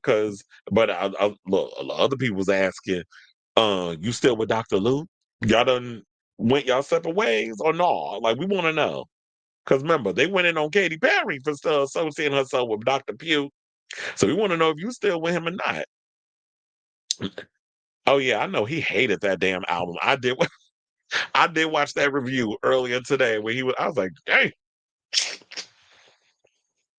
oh, he dragged the hell out of that album. I'm still listening to it. But I do agree that it was like when he started doing a lot of the mixtures of electronic and dance music and all this stuff, and it felt like he was still trying to play in that wheelhouse. I didn't even know he was Australian until I just recently saw an interview with him because I never heard him talk. I just heard the music. I'm excited for Rosalia's Lux, but I really do hope it's not just orchestral music. I need her to get exact. Well, look, that was what I was wondering. Like when you said orchestral music, Bjork did that. She did like using an orchestra, like during the Medulla era. She was doing like orchestra, but she was also doing like the electronic elements and doing all this experimental type stuff because she was working with Matmos. And I don't, she started working with Arca at the time, but she was working with like she was doing all those different type of sounds during that era. So I'm hoping that she kind of brings that in there because it's like, yes, sis, I don't want to hear you just singing Spanish music over some orchestra music. I'd be like, nope, it's a chop. I need some 808s behind that orchestra music. Mess up. They should refund them at least half the. Oh, they're not doing that. What they're gonna say is you going to have to go through Ticketmaster because if that's where you got your tickets, that's on them. So you got to hit up Ticketmaster to see if you can get a full refund. She could have done a. I wouldn't say like RuPaul. I would go more Brooklyn Heights. Remember when Brooklyn Heights came out with the afro and the whole "Hello Pam Queer" and went and did the twirl and took all that outfit off and Michelle Visage gagged. That's what we need from that's what we need from Brandy. Do a twirl and just take the whole outfit off, wig and everything, and reveal another wig underneath. She probably was. That's why I said that there was a lot going on with the audio, the sound issues. She got frustrated, but here's the thing: do your sound check, stick out there for like good 30 to 45 minutes, however long, or maybe if you need until we get it right. It was like, no, we sitting up on this stage. Even if we got to keep these motherfuckers outside a little longer, we need to work on this audio right now. Well, that's how I would be because I'm like, I am the boss. From all this time that we renting in this studio, I mean, in this arena, figure it out. No shade, but I'm kind of glad that she's going to be at the Barclays Center instead of Madison Square Garden because we ain't trying to put up with that mess. And I love Brandy, but nope, y'all can take that mess to the Barclays Center. Okay, well, I hope she's not. People were joking the new Rosalia album would be Ave Maria. I also wouldn't mind if this album is similar to Bjork's Medulla. It's funny how oh yeah, I mentioned Medulla. That's why you threw that in there. My favorite album from her. I be knowing my shit when it comes to Bjork. I told you, the first time I got into I don't think I remember I mentioned this. First time I got into Bjork was I think it was the Possibly Maybe video. I think it was a remix. Or was it the original? I don't know. I'm trying to remember if there was a original version or remix. But anyway, I remember seeing the music video on MTV2, Possibly Maybe. I was like, who is this girl? And that's when I went in this deep dive. And then I remember seeing the All Is Full of Love music video, which was a remix. And it was directed by Chris Cunningham, which I'm wondering if that's what inspired Madonna to work with him for the Frozen album. But I think it was because, well, first of all, I fell in love with Chris Cunningham when he started working with Aphex Twin.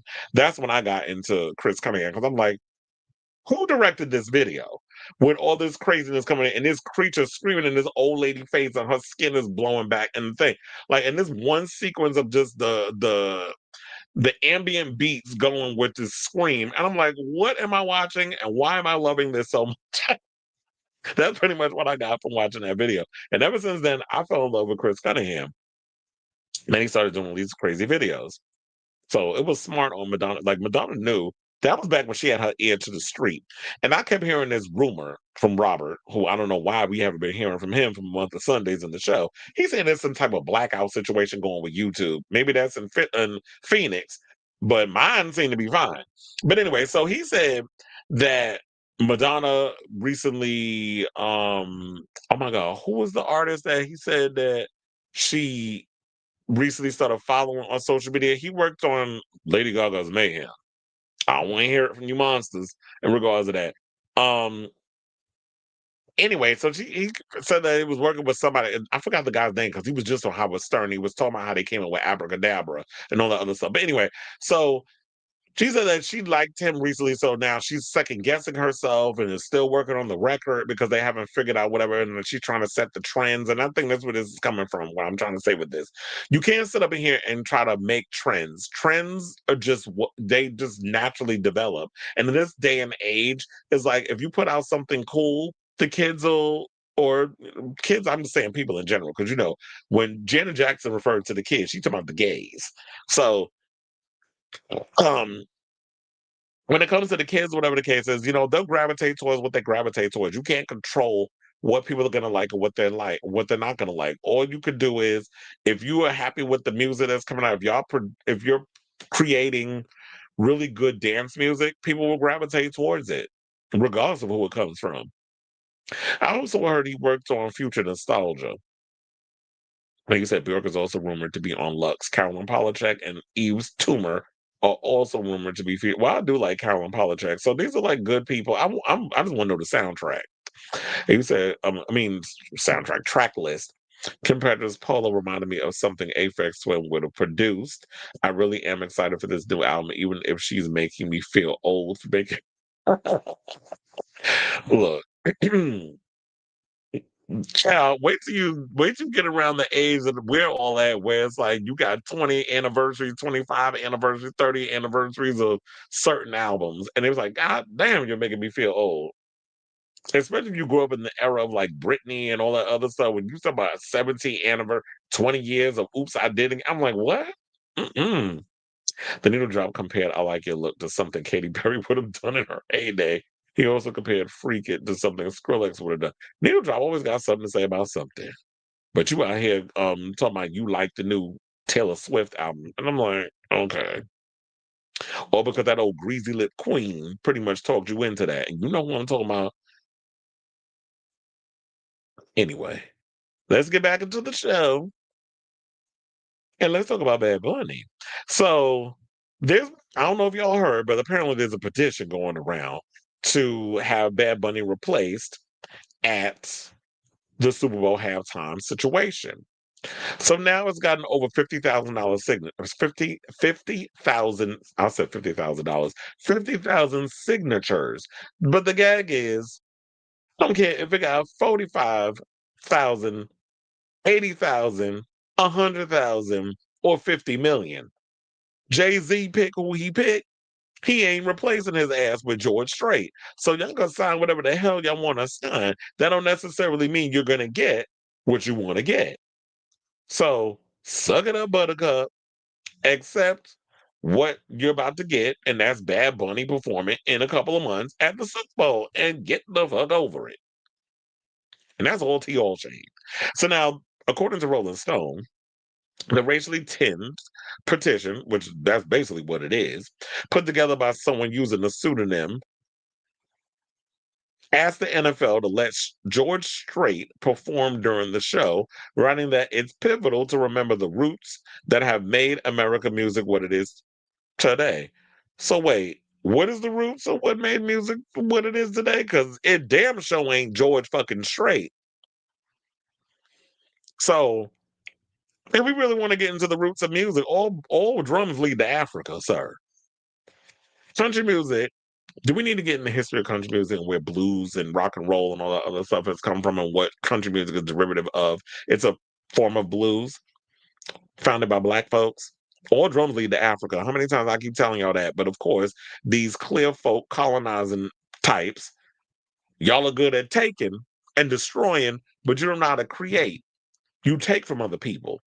And so this racist that came up with this petition, if somebody was to explain to him the history of music and the foundation of what it's been built on, or your head would explode.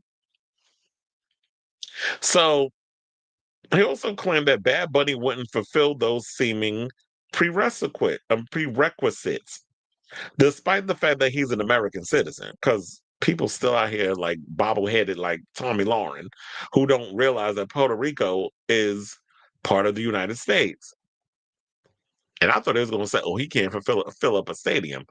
Um, he just sold out a residency, 30 plus days in residency in Puerto Rico.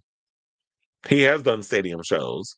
He did didn't he do like a 3-night stadium show in a Yankee Stadium in New York? So if this is what you're trying to say, you really Google, and this is what I keep telling y'all, Google is your friend. It's also free.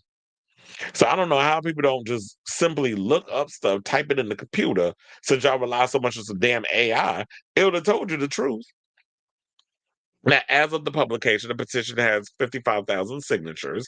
Now, by the way, I should point this out. A rep for Strait did not immediately respond to Rolling Stone's request for comment, saying the Super Bowl halftime show should unite our country, honor American culture, and remain family friendly, not to be turned into a political stunt. Well, maybe you need to tell that to this administration who have pretty much figured out how to make everything political, and not only make everything political, but monetize politics and use it as a marketing tool and a weapon. So you can't sit up here and talk about that everything can't be turned into a political stunt when the very administration you probably voted for is using politics and is indoctrinated it in everything. And you can't escape anything of political in regards to this. So on what planet would George Strait unite a country? You just mad because somebody you don't like and because you don't speak Spanish, which he gave y'all plenty of time to learn. Spanish is very easy to learn if you really take the time to learn it. So you mad because some Latino is about to perform at the Grammys, Grammys at the Super Bowl, and y'all keep bringing up people talking about we need to have. Y'all were bringing up the Who when y'all were bringing up. Y'all do know the Who is not American either.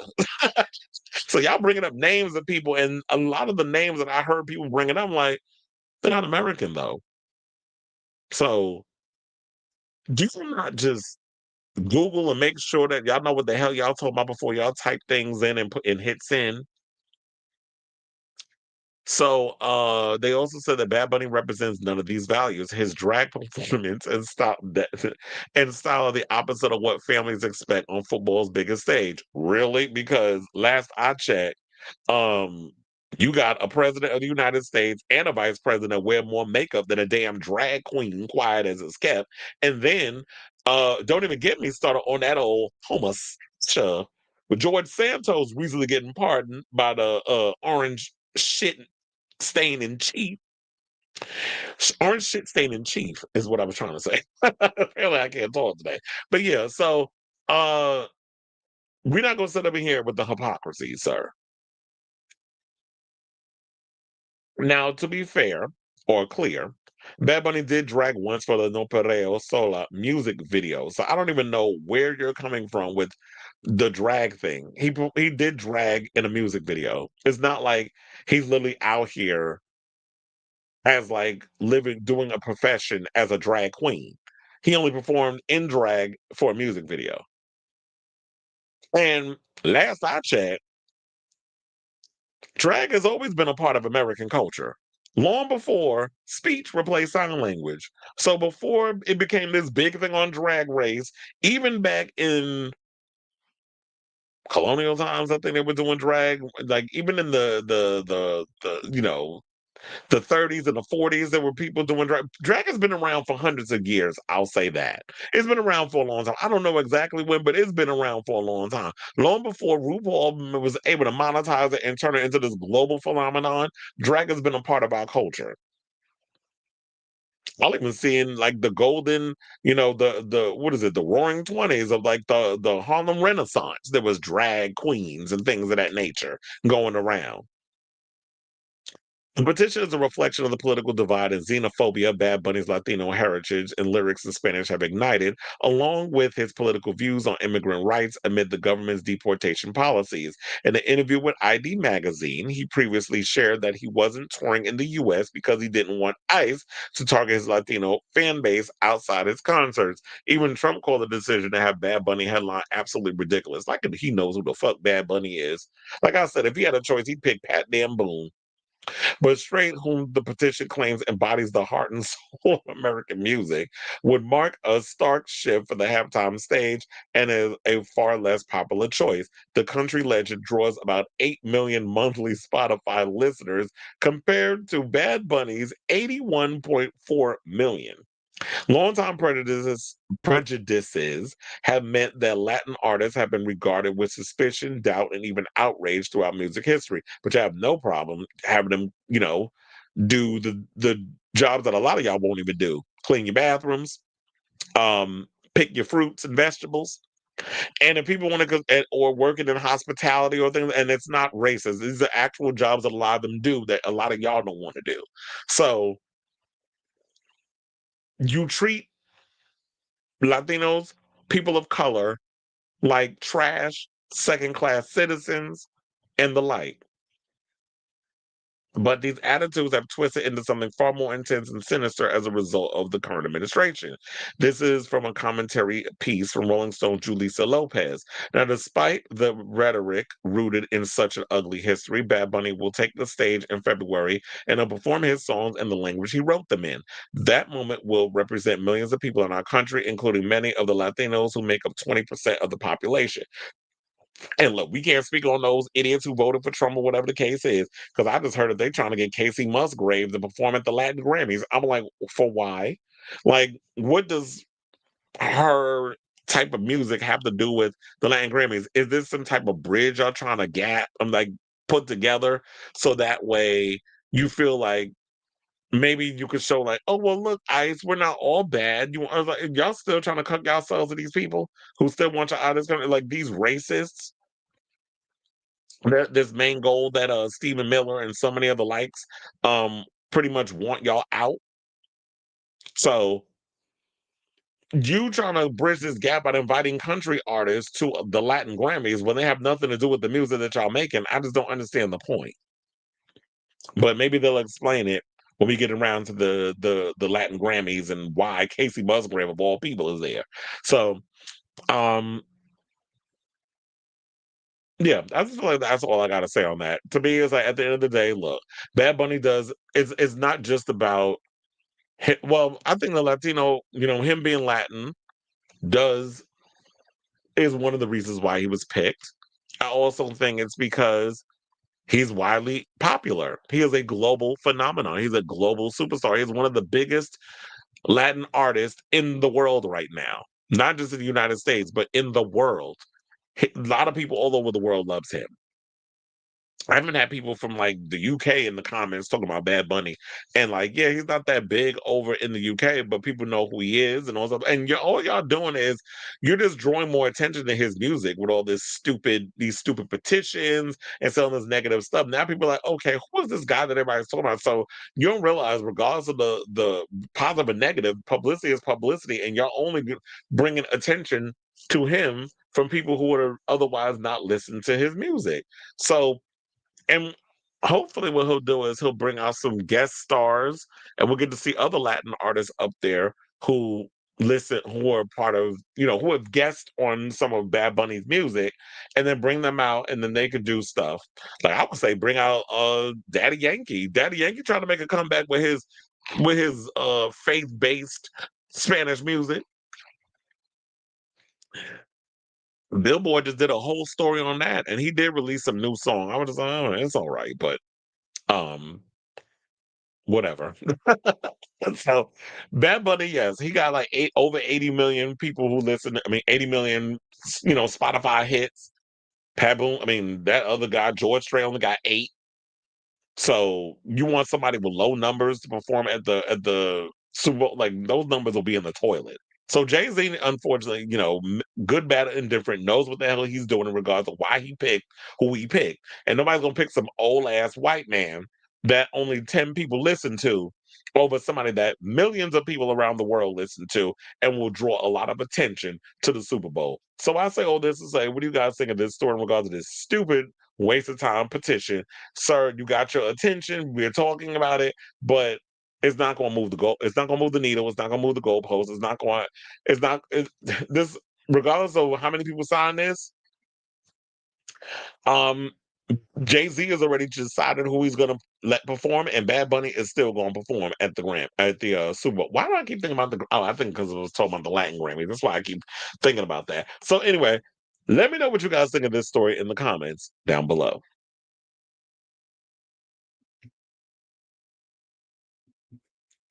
It's the Trumpies trying to get him replaced. Well, good luck with that. They want to get. Mm-mm. Not to keep the conversation on pop stars, but Madison Beer is also supposed to be releasing an album soon. I've been loving the recent singles. What's that rumor regarding Madison Beer? And who is it that she was messing with that was in a relationship and called the album? What was that story? I remember hearing that. But anyway, she's bisexual, but only publicly been with men as of recently. She's dating it. Well, that always seems to be the case with a lot of these girls who say they bisexual, but you always see them with the opposite sex. I mean, Lady Gaga said she was bisexual at one point, and so did Nikki. Well, we ain't never seen y'all with no girl. So it almost feels like pandering. But then some people get mad when you bring that up.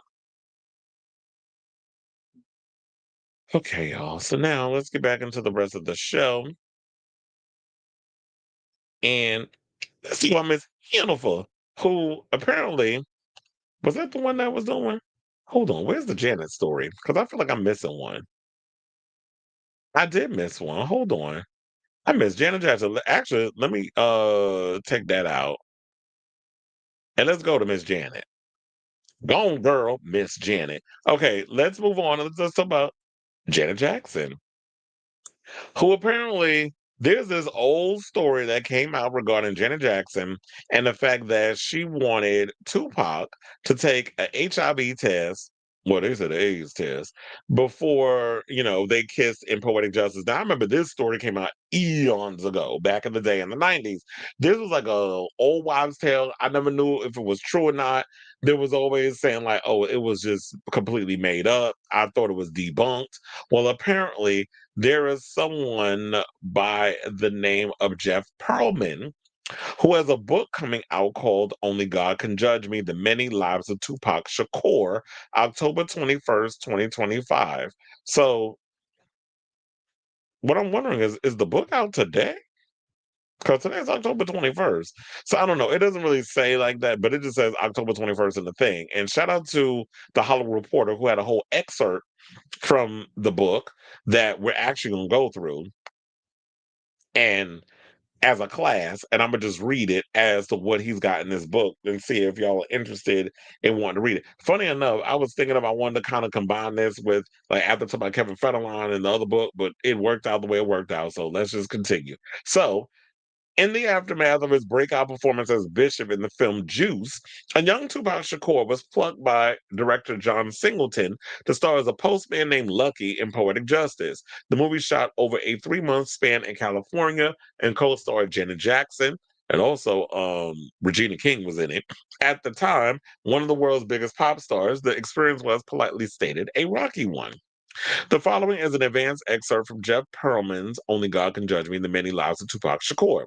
Now, prior to John Singleton's focusing on Tupac, the young director's first choice for leading man had been Ice Cube, because, he did Boys in the Hood. So it was like, after doing that, then, John Singleton's like, oh, yeah, he did good as Doughboy and Boys in the Hood. Let me just see if I can cast him in the situation. But they said it was a brief pursuit. Cube read the script, liked it, but took issue with some elements of the character that Singleton refused to change. So in that case, Ice Cube did not play the part of Lucky. So now, before making a formal offer to Pac, Singleton requested that he and Janet come to Reed's office for a screen test. It was the first time the rapper and the pop star met, and they seemed to have a nice rapport. They spoke about music, about acting, about the film. Tupac was reserved and warm, saying, quote, "We knew we wanted both, but the chemistry had to work," said Reed. "It felt like it did. I remember him just being willing to do anything and everything he needed to give all of us the confidence he was right for the part. He made you feel like you were the most important person in the room." Later that night, long after his meeting with Jackson, Tupac kicked back with his Oakland crew and over joints and drinks, told them she was one of the hottest bitches he had ever seen, and he would most certainly have sex with her. "Bet on it," he said. Following 2 weeks of rehearsal, Poetic Justice shot from April 14, 1992 until July 4th, 1992. Along with Tupac and Janet Jackson, the film starred another pair of relative silver screen newcomers. Well, I did mention Regina King, coming off a successful half-decade stint on the TV show 227, and the stand-up comedian Joe Torre. Initially, Singleton pushed the foursome to become a unit, saying he wanted them to have dinners and understand the intricacies of one another. Saying, quote, "There was definitely a kinship," said Tori. "Regina, Pac, and I hung. Janet, not as much. And I think, being honest, it was hard for Tupac. Janet was a star. She was the one with her own trailer, her own this, her own that, a little standoffish. And Tupac also knew that Janet was making a lot more than he was, but it definitely rubbed him the wrong way. He thought they should be equals. She didn't share that."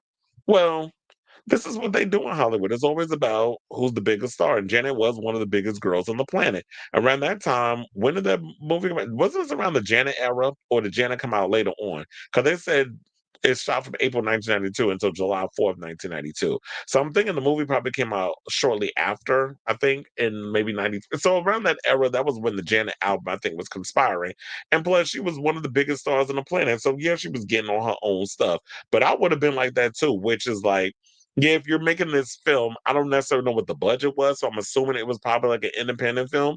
That, yeah, y'all should have probably been maybe making the same amount or whatever the case was, but I guess to woo her, she had to get paid more.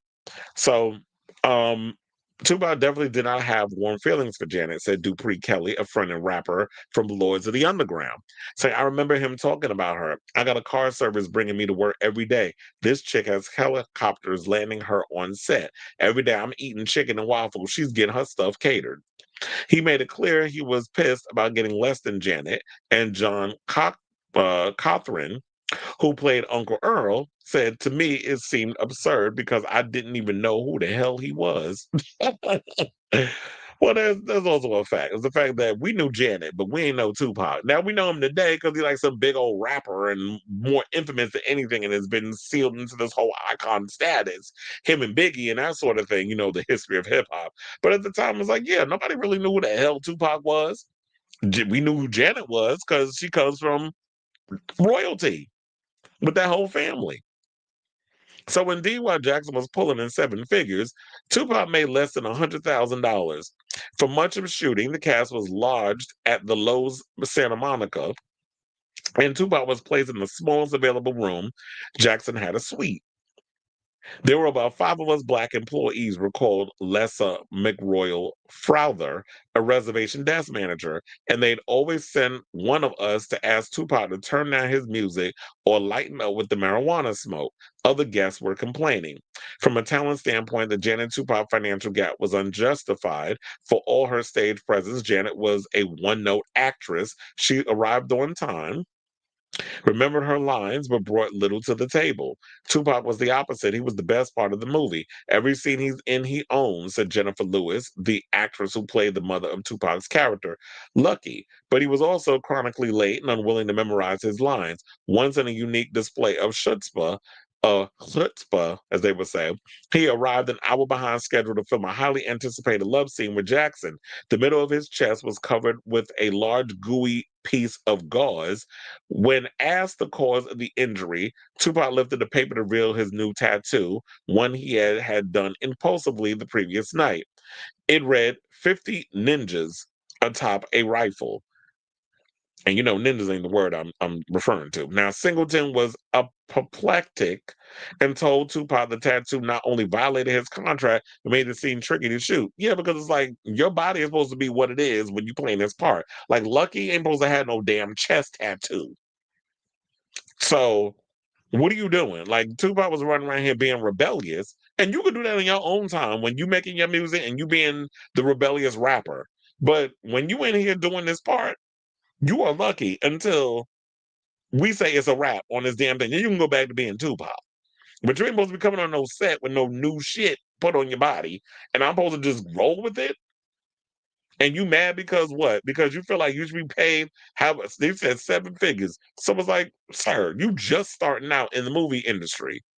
This is literally your second film. And when the hell you making as much as Janet? So what am I supposed to do? Asked the director. Fuck if I know, Tupac replied, then stormed off in his tiny trailer. According to Tory, as the days passed, Tupac's attention waned. His tardiness increased from a few minutes here and there to a few hours several times a week.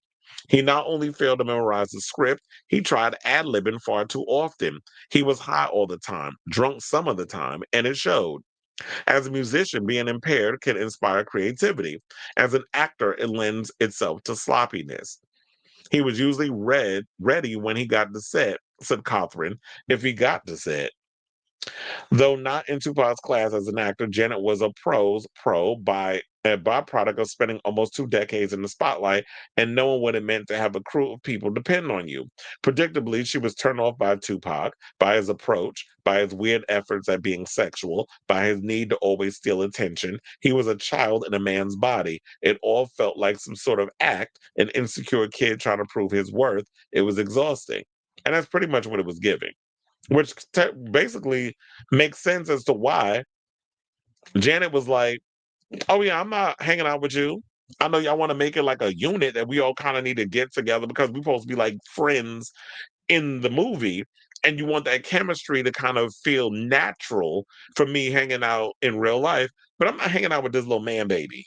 Not when he doing all of this, and you're gonna mess up my reputation when I got a lot on the line. Is this be and you know, there's a lot. I feel like people can't even do it now. Like a lot of y'all still can't distinguish the Janet, the person from the artist, and that sort of thing. And a lot of her just being there attached to his mess, that's some guilt by association. And she's like, I'm not gonna be no, I don't want no parts of this man baby and his buffoonery.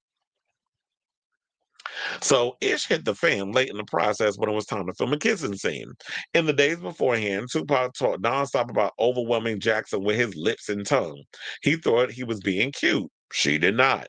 3 days before the sequence was to be shot, Nicolaitis was summoned to Jackson's trailer where she sat with her fiance, a dancer named Renee Elizondo Jr., saying, you know, Tupac's reputation that he's a cat about town, Jackson said, and I don't want to swap saliva with him until I'm really sure that he's healthy and clean.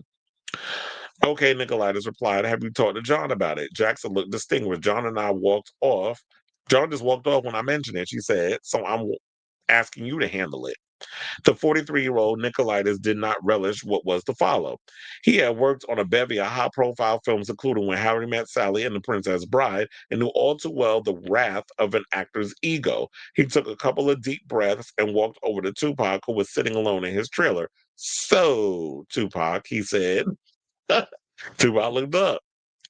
"Just spit this out to you, man." He said, "Janet wants you to have an AIDS test before you kiss her." "You kidding?" Tupac asked. "No," said Nicolaitis.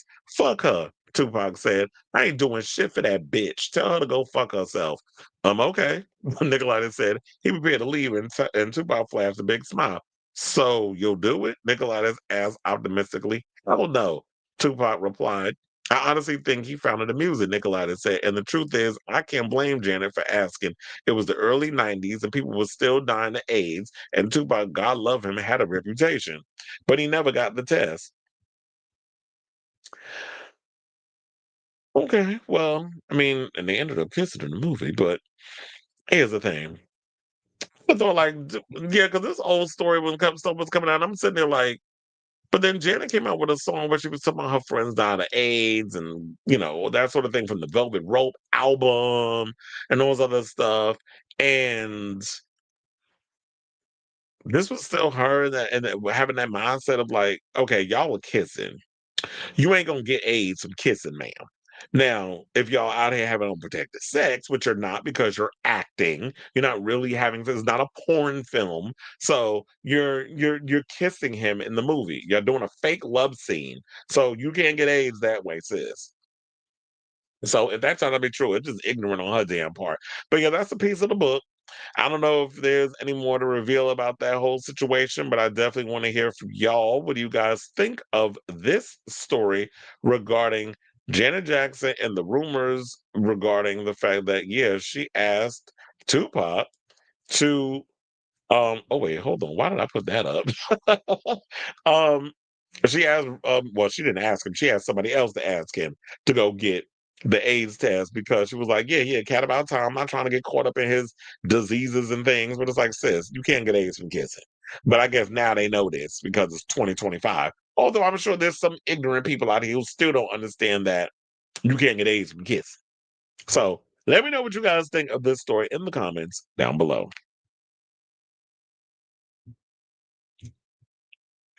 All right, y'all. So now let's see what the peoples are saying.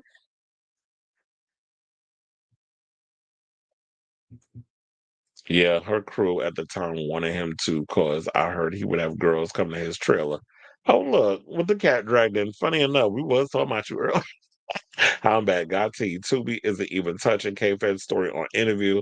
He was paid 60K for an advancement. Britney got 15 million in a biopic, after which she got scared. Say what you want. They said because we know he's a mooch and no one believes his story. Okay. She's private, but if I were her, go back to the biopic. Nobody fucks with JT. We all know K-Fed actually lied because the court paper said you didn't do drugs and ish. He's only lying because he wants coin. hmm But perjury is perjury, and apparently he owes $58 million to the IRS. Well, he better figure out how he gonna pay for it. Well, you know what? They said you better start OnlyFans, and the OnlyFans you need to let boys put their dick in your butt. So if you really want to make that money, honey, you might want to start doing anal. It said Poetic Justice came out around the same time. Easy E. Yeah, so there could be some, Also, original in script, it was supposed to be a love scene between Tupac and Janet, but actor Joe Torre said Tupac was going through some things, like he would come to set late, which was pretty much all stated in the thing. Also, around that time, everybody was ignorant. Yeah, they damn sure were. Even some people where you think they will be allies for the community and know a lot of homosexuals in the industry, they still was ignorant about like AIDS and how people was getting it and all the other stuff. Like we've been going through this many times on the show as we've been talking as of late, where people who we think are like allies for the community, turns out that not so much. Most recently, Tammy Roman. So people were dying left and right back then. I lost 5 relatives to AIDS when I was a teenager. Yeah, I lost family members and things of that nature as well. So, and then a lot of people who are friends of mine that were HIV positive, they died, during the whole COVID pandemic as well. because of their immune systems was compromised. Oh, so them was the addicts. Ooh, child of ghetto. All right, so now let's get back into the show, everybody. At least so I'm his for who is going through it because she said something on the Howard Stern show that done got her ex all riled up. So last week, and we talked about this briefly, that she had went on the Howard Stern show, which I didn't even know she went on the Howard Stern show. And what was upsetting was that I got to see a couple of the clips that was on social media, but I was mad that I didn't get to see the full interview. But it's I guess you have to be a subscriber of, oh my god, what was the name of that thing that Sirius XM? I guess you got to be a subscriber of that. I'm not a Sirius XM subscriber, so I wanted to see the full interview, but I was never able to see it. But whatever. Nevertheless, she basically said that she's never been truly loved by any of her exes, which pretty much got Ojani's nuts in a twist. And I have to say, Ojani was good looking back in the day, but he got better looking as he got older. He's in his 50s. I think he's actually 50, which goes to also show Jennifer, I don't think has ever dated any man that's been older than her. I think all of her men have been younger. Even Diddy and her around the same age, but I think she's older than him. Or he might be the one that's older than her. But anyway, and I think, if I'm not mistaken, Diddy was the one she cheated on Ojani with. But anyway, I feel like I'm jumping the boom boom gun. Let's get into what he said. So the what he says the producer, who's 51, shared that he was in love with the Selena actress, even moving out of state and leaving his job and relatives to support her Hollywood career, and even worked at her restaurant. I think it was called Madres, and that didn't last long because when it comes to restaurant business, a lot of businesses don't last. And so yeah, he ended up working at, I believe, as a manager in that restaurant.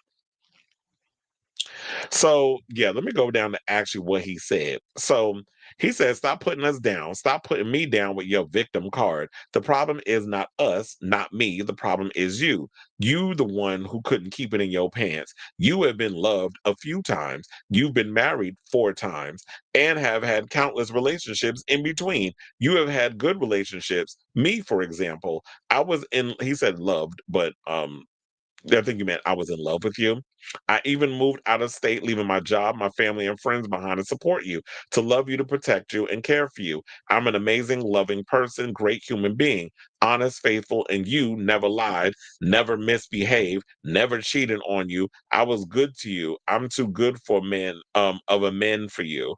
But you chose fame and fortune, moving apart of your relationship. You decided to lie, to cheat on me. And even though I stayed, I even tried to keep the marriage going and alive.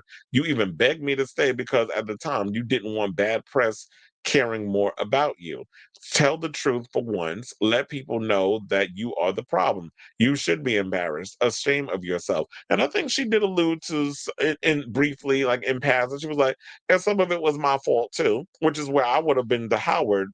If I was Howard, I'd be like, well, in what way? Like, do you care to elaborate on, like, at what were the faults that you felt that caused your relationships to not work? Because here's the thing, it's not always one-sided. It takes two to tango. And she did say that it wasn't that they couldn't love me, they were incapable of giving me that love. They gave me what they could. And it's like, well, what more did you want?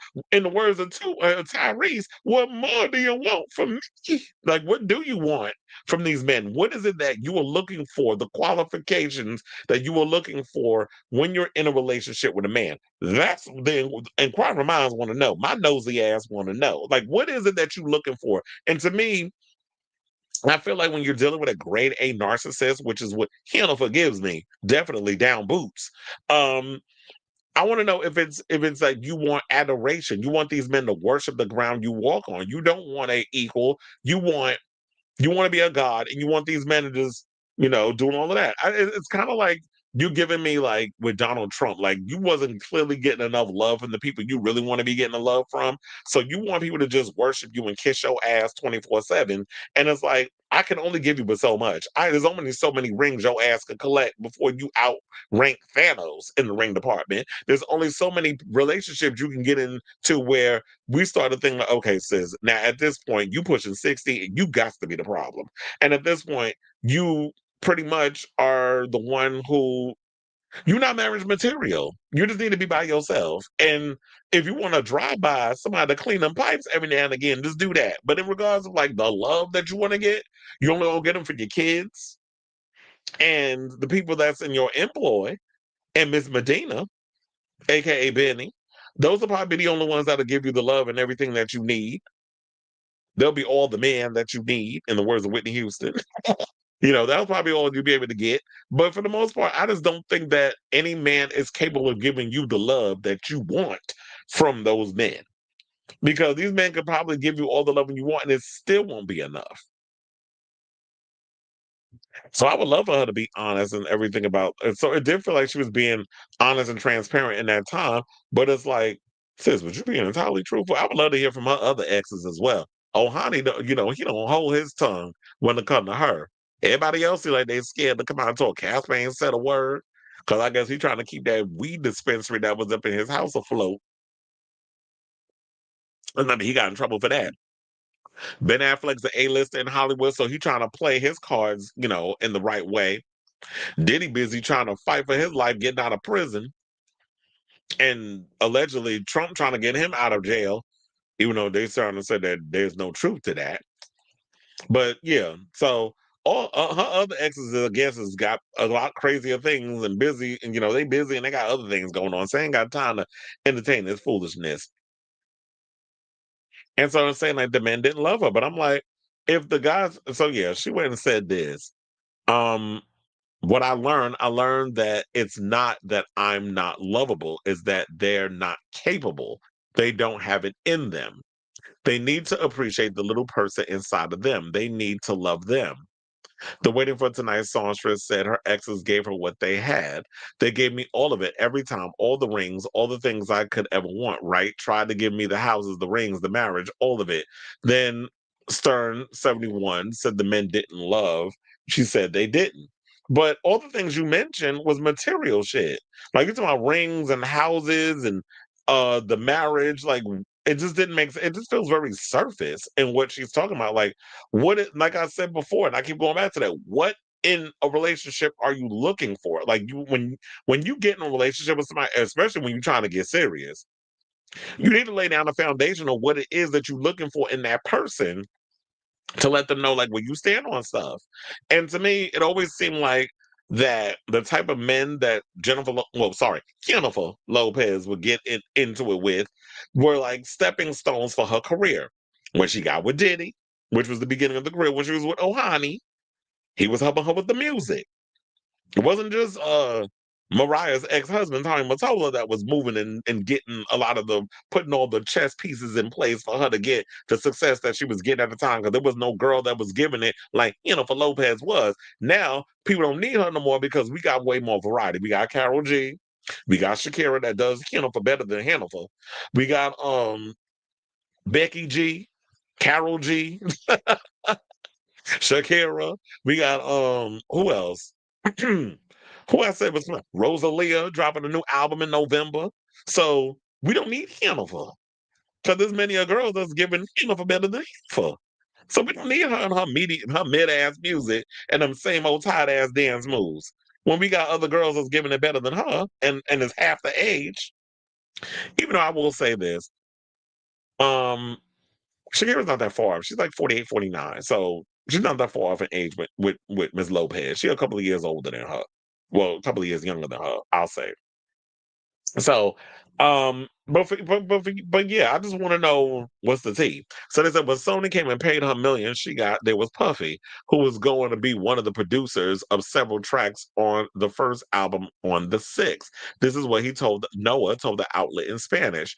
That's where the deception, the lies, the separation started. Noah said that he was opening a restaurant in LA while Lopez was between Miami and New York working on the album.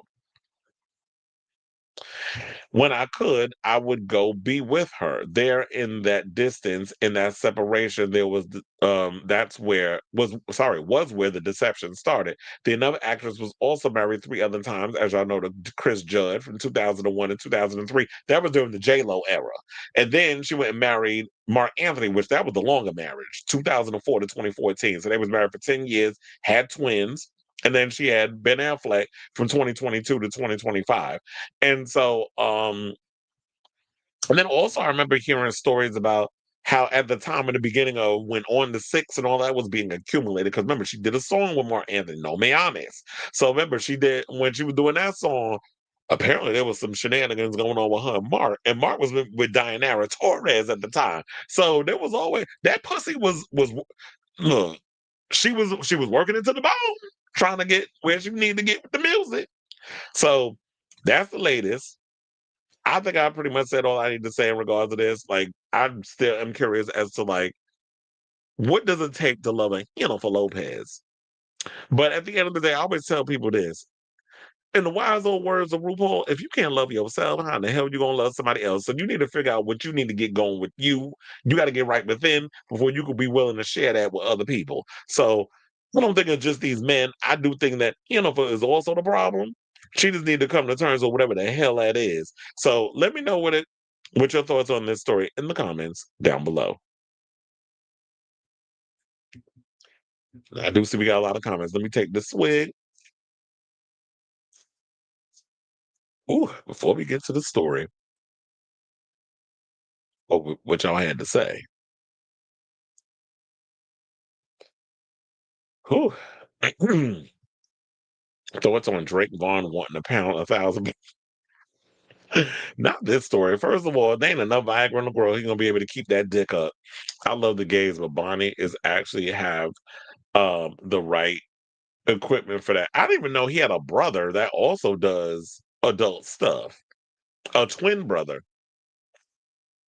I don't want to be Devin Franco, Gabriel, where diarrhea is super easy. Well, child, that boy do got a wide piece, long and wide. That's even dangerous. Narcissists never take accountability. Jennifer is a love addict and can't be alone. She needs a man, but even when she has one, she's not satisfied. Exactly, because it's like you work hard to get the man, and then when you get the man, it's like you drain. To me, she always feels she comes across like a succubus. Like she would just drain that man until there's nothing left. Like literally, she's like, um, oh my God, I forgot her name. The chick from Hellbound Hellraiser 2. She was in the first one, but she also was in Hellraiser 2. When she came back, she was like the blood out in the mattress and she came and escaped hell. And when she was make out with those men and suck their life force out, and that would actually bring her Julia. How she would get her body back. Like that's what literally, forgives me when she in these relationship. Like she is literally a Black Widow. If you got your kissing the Spider Woman, she literally gives me Black Widow spider tease. She is playing victim. Everyone knows she's insufferable. He said, Jennifer wants a man to stay at home while she pays bills and don't. Well, she thought she was getting that from Ben. Oh, Ben Affleck is not a stay-at-home person. That man is a working actor. He's a filmmaker. He is a two-time Academy Award winner. So it's like, ma'am, if you thought you was gonna have Ben Affleck of all people stay home, you done married the wrong man. You need to find you a cat man who be willing to just sit at home and wipe. Well, you can't wipe your kids' ass. They damn near grown at this point. Notice how every ex is quiet except her first ex-husband. Like people said, um he might be real offensive that she treats the marriage that it wasn't love because I mean that was like literally the first husband. So he was there before all of the glitz and the glam kicked off. He wasn't in the midst of the mess. He was there as He was there before the mess took off. What matters most in a relationship, communication is key, but so is showing affection and passion. Well, she probably showed that in the bedroom. Arca is giving better than Hennifer. Okay. There's a new Selena document. Oh yeah, I did see that. I saw the advertisements for that. I think it was a trailer I saw over on YouTube earlier. To selfish people, that's not important. The bank account is. I think Jennifer. Oh, Jennifer. I can't keep forgetting that we call her Jennifer over here. I think Jennifer thinks bank account is love. A chef can't duplicate the love. Well, the chef could definitely get in my belly. That's what he could do. But other than that, it's like it takes more than Ola was poor in Jennifer's mind. Well, she was getting in relationship with people that couldn't support her financially. I think the only one that could have been her equal was Mark, because Mark was like the king still is the king of salsa. Like he's pretty much like an icon in the Latin music world. Um, Diddy at the time, he could provide and do all the things, except he was into his shenanigans, and she ended up getting a damn mugshot at the hands of that, which is why she had to kind of slither her way out of that mess. And Ben, I feel like those are the only ones that was able to give her what she needed. Chris Judd couldn't really do it because he was a background dancer. So was Casper Smart. So he couldn't really provide her with the things that she needed. Speaking of Chris Judd, where the hell has he been? Last time I seen him was when he did that little Michael Jackson Scream tribute with Janet. So last time I seen him and Tina Landon, them two been MIA for years. Cool child. But anyway, let's move on to some more mess.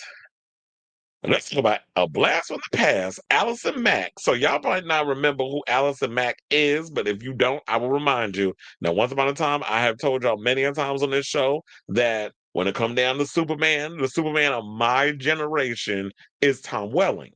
Because Smallville is a show that I grew up watching, all 10 seasons, even down to that disappointing finale where we seeing some damn red blue blur, and we couldn't really make out seeing the Superman costume. Damn you, CW, for that mess of a finale. But nevertheless, I still love the show for what it was. Michael Rosenbaum will forever be my Lex Luthor because that's the one I grew up with. Nicholas Hoult was all right, but Smallville is my shit. Now, you may not remember, but if you did see Smallville, you remember Allison Mack. She played Chloe Sullivan, who was the right hand woman to Clark Kent. Now, the thing with her is that she got in some trouble because she was a part of a sex cult. Yeah, I intentionally picked this picture. There's always a method to my madness. I think it was called Nexum. I think it was called NXIVM. They always try to be so damn clever with these spellings. But anyway, it was a sex cult that was led by Keith Raniere. She was sort of like his chief officer or whatever. I don't remember what the whole situation. Maybe it'll say in the article. But anyway, so apparently now that she's been released from prison because she went to jail for a lot of the shenanigans she was pulling, and now they're saying that in the form of a podcast, she's going to be telling her side of the story of what transpired in that whole situation. So shout out the comic book movie for this tease. So Allison Mack vanished from our screens following a decade-long stint on Smallville, and we later learned that she became embroiled in a sex cult named Nexum. Arrested by the FBI in 2018, Mack pleaded guilty to charges of trafficking, sex trafficking, conspiracy, and forced labor conspiracy. Accusations of money laundering and identity fraud followed, with racketeering and conspiracy charges also later added. The actress who played Clark Kent's best friend, Chloe Sullivan, eventually served 2 years behind bars and was released in 2023. Now, 2 years later, they said she kept her head down, she minded her business, and she recently, I think, got married. And now she's set to break her silence on the whole thing in a newly launched CBC podcast series, CBC Undercover, Allison After Nexum. Or Nexium, I think it is what it is. Because I think the V is supposed to be a U. So launching on November 10th, she'll sit down with people from her life before, during, and after her time in the group. It's unclear whether it will include anyone from Smallville. K-Site TV has shared an audio trailer for the podcast, where they said you can listen there. However, we caution that it does contain some potentially triggering discussion about SA. Here's the official description for the podcast.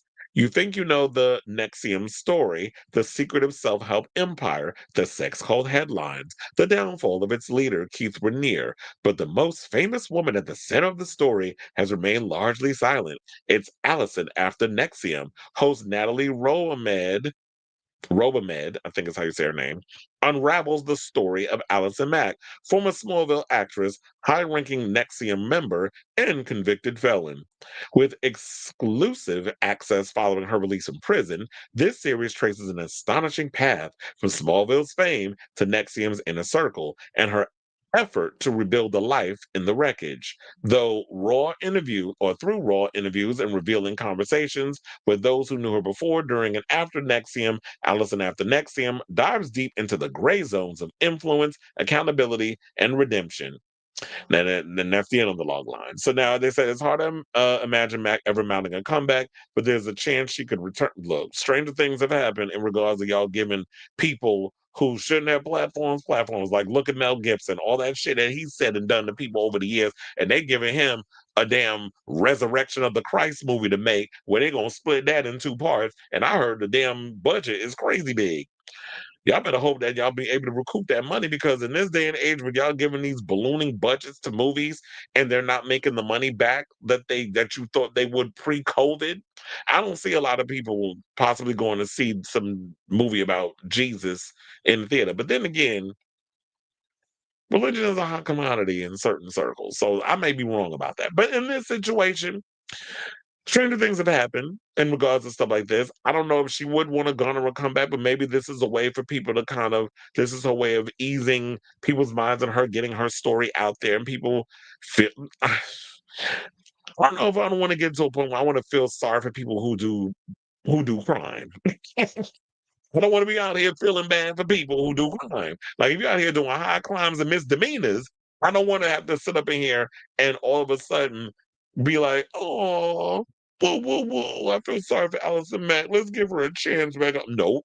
You was out here doing all kinds of crazy shit and treating people like the way you was treating them. And hopefully we'll get some clarity. We'll get some insight. We'll figure out like what was the mess that you was doing in the whole situation. But I still don't trust her as far as I can throw her. Or even if she will give us 100%, she will be 100% truthful what transpired and how much a role she played being, a big lieutenant in the whole Nexium situation. Now, in regards to the mention that whole thing in passing about the Smallville situation, look, if y'all want to know any behind the scenes tea about Smallville, they have a podcast called Talkville with Tom Welling and Michael Rosenbaum. Like they do Talkville. So they watch the episodes, they talk about it. And with 10 seasons, there's plenty of episodes to choose from. I don't know if it's still going on or whatever the case is, but I know Talkville is a thing that they do. And if they want to find a way to bring Allison on and talk about that there, then I'm sure that will happen. But I don't know if they would want to bring on in regards of Smallville, if they'd be able to even want to mention that in that situation, or they just want to highly focus on the next game and all the mess with that. So I'll definitely keep you guys abreast of the story as it develops because I thought it was relatively interesting. Because especially as a fan of Smallville and hearing like, you love a character on a show and then you're like, damn, this is how you ended up. So yeah, I definitely want to hear from y'all. If you guys interested in wanting to check out this podcast when it airs. So I definitely want to hear from you all. So let me know what your thoughts are on this story in the comments down below. Miss Tarot D says, sounds like a lot of clickbait. She's looking for a paycheck. Well, they gave a Netflix show to that girl who can true. Yeah, Gypsy Rose. Was it Netflix or was it? I thought it was Hulu or one of them damn sure. It was, but I get what you're saying because they did give Gypsy Rose Blanchard a moment to do her little video, reality show. Even though I think she's a vile POS too, piece of shit. And then the Kardashians even exploited her one of their damn episodes of that Hulu show nobody watches. It might have been Hulu because of the whole Kim Kardashian association. That thing they did the video there, but whatever. It don't matter. They gave her a platform to spew her mess, even though she deliberately went out and murdered her damn mother. So y'all always giving serial killers and or some of the most vilest people a platform. All right, y'all. So now we down to our final four topics. So before we get to our final four, if you could please do me a solid, hit that like button. If you're new to the channel, hit that subscribe button. Also, be sure to smash the notification bell so that way you know when we go live with a brand new episode of Chris Avalon Unfiltered. Please and thank you. Oh, wait, hold on. Danielle says something too. It would be interesting on that Smallville podcast because Allison did try to recruit the. Damn, I didn't even know that mess. Well, that would be a good, an interesting thing to see. There could be some cross stuff where you could bring up the girl that played Lana Lang. I thought you was talking about Lois Lane. Wait, Lana Lang, Kristen Krug was just on. Speaking of which, I think she just did. Did I just interview with her on? Was it the Inside of You podcast or it might have been Michael Rosenbaum's podcast, Inside of You. I'm trying to remember because I did see it literally in my timeline earlier today that she's been making rounds doing the interview. So I wouldn't be surprised that she out here trying to recruit members of Smallville to be a part of her cult. If they want to bring that up. Child, let's get into this mess. Let's talk about Kim Zolciak. So, it didn't take her long to move on and find her a new man.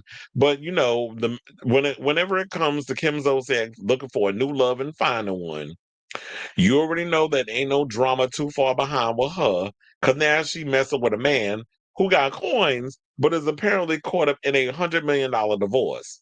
And meanwhile, she ain't divorced from Croy yet. So Kim Zolciak was seen with her boyfriend Kyle Mowitz after getting dragged into his $100 million divorce. The Real Housewives of Atlanta alum was photographed at Mowitz's house in Georgia on Sunday morning after an appearance. They said a sleepover. You already know it was no day. What are they, 12? They was fucking. She sported a black crop top, matching sweatpants, and comfy shoes in pictures obtained by Page Six. The usually glam former reality star had her hair. She's a former reality star. I think she's still doing it. Whenever she need a quick coin tada, when she ain't spreading her legs for to get some money out of some rich man, she got to jump on one of the reality shows to get a quick coin. She had her hair in a messy updo and completed her look with eyeglasses. Mowitz was with her wearing a gray t-shirt, navy blue shorts, and a trucker hat. He also was barefoot outside. He helped her pack up her car. Now, according to TMZ, the two have been dating since the spring. He reportedly even met some of her 6 kids. Much like Zolciak, who was estranged from Croy Bierman, Mowitz is going through his own messy divorce. Well, at least they got something in common. In fact, Zolciak was served with a subpoena by her new man's estranged wife, Jillian Green, in last September. This is according to Us Weekly.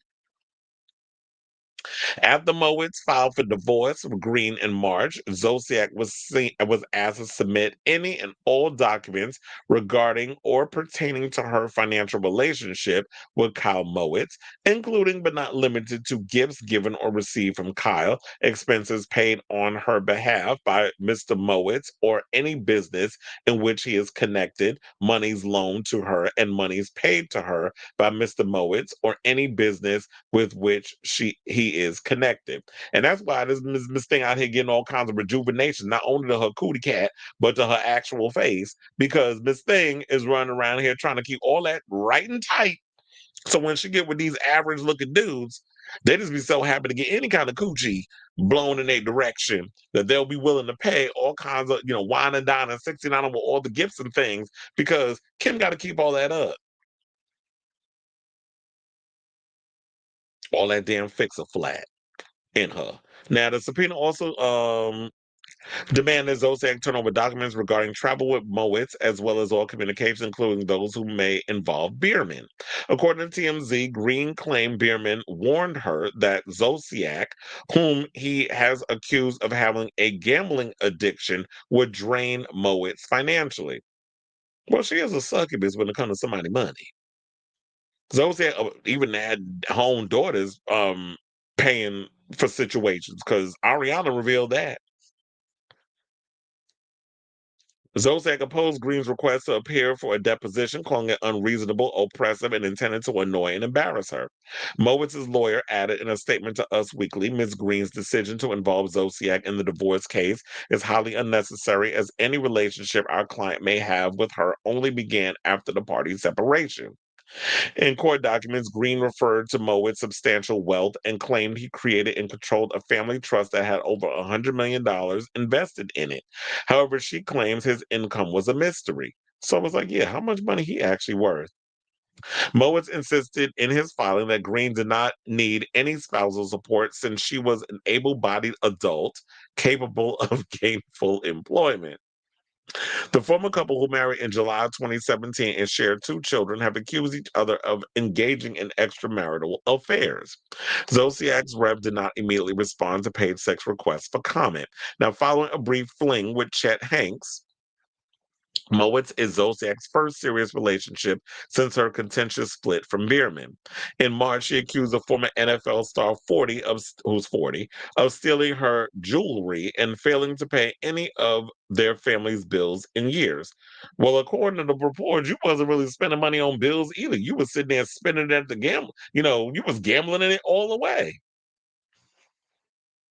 First of all, I love when people tell me I spent all of Croy's money. She told Christian Cavallari during the latter's Let's Be Honest podcast tour. I made way more money than Croy, and you spent it all too. She continued, I worked my ass off to provide for my family and my children. This man has not paid a bill in this house in years. Even with a job, he hasn't paid a bill in this house in years. Not clothes for my children, not extracurricular, nothing. But you was sitting them running around here acting like you was too good for them black women over at the Real Housewives and was thinking you was balling because you had you a white man with a big old donkey booty, and you was sitting there thinking that you was living right. When in reality, according to you, you married yourself a bum who wasn't really providing anything. He wasn't a provider as a husband and a protector and in the finances because you thought, oh, I married somebody from the Atlanta Falcons.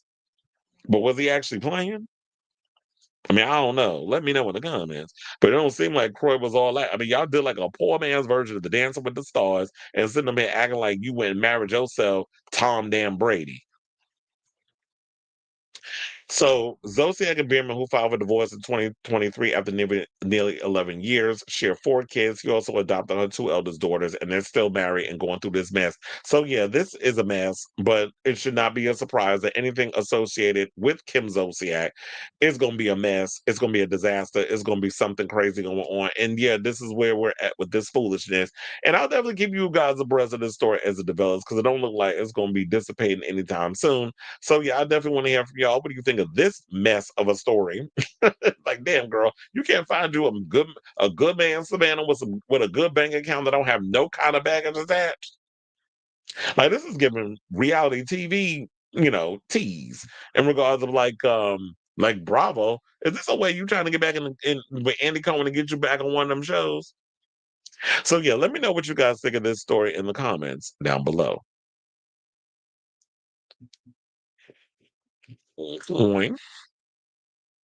All right, so let's go and move on. Let's get into my husband, Pedro Pascal.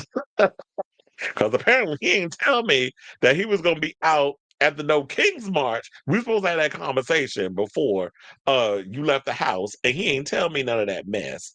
But anyway, all jokes aside, apparently Pedro Pascal was at the No Kings March, and apparently while people was loving the fact that he was using his platform to bring awareness to, that they love the fact that as an actor, he has been out here doing a lot of political activism and has been using his platform to speak out against a lot of atrocities that's going on in the world, especially when it comes to trans rights. So that's what people love about him because his sister Lux, which is also the name of Rosalia's upcoming album, um, is trans, and he's always been out here windmilling hard for the dolls. And now lately, he was out there to my yeah, we don't want some wide back, fat, smelly moron who's currently the 47th president of the United States trying to act like some authoritarian king in the situation. So that's what they was marching about.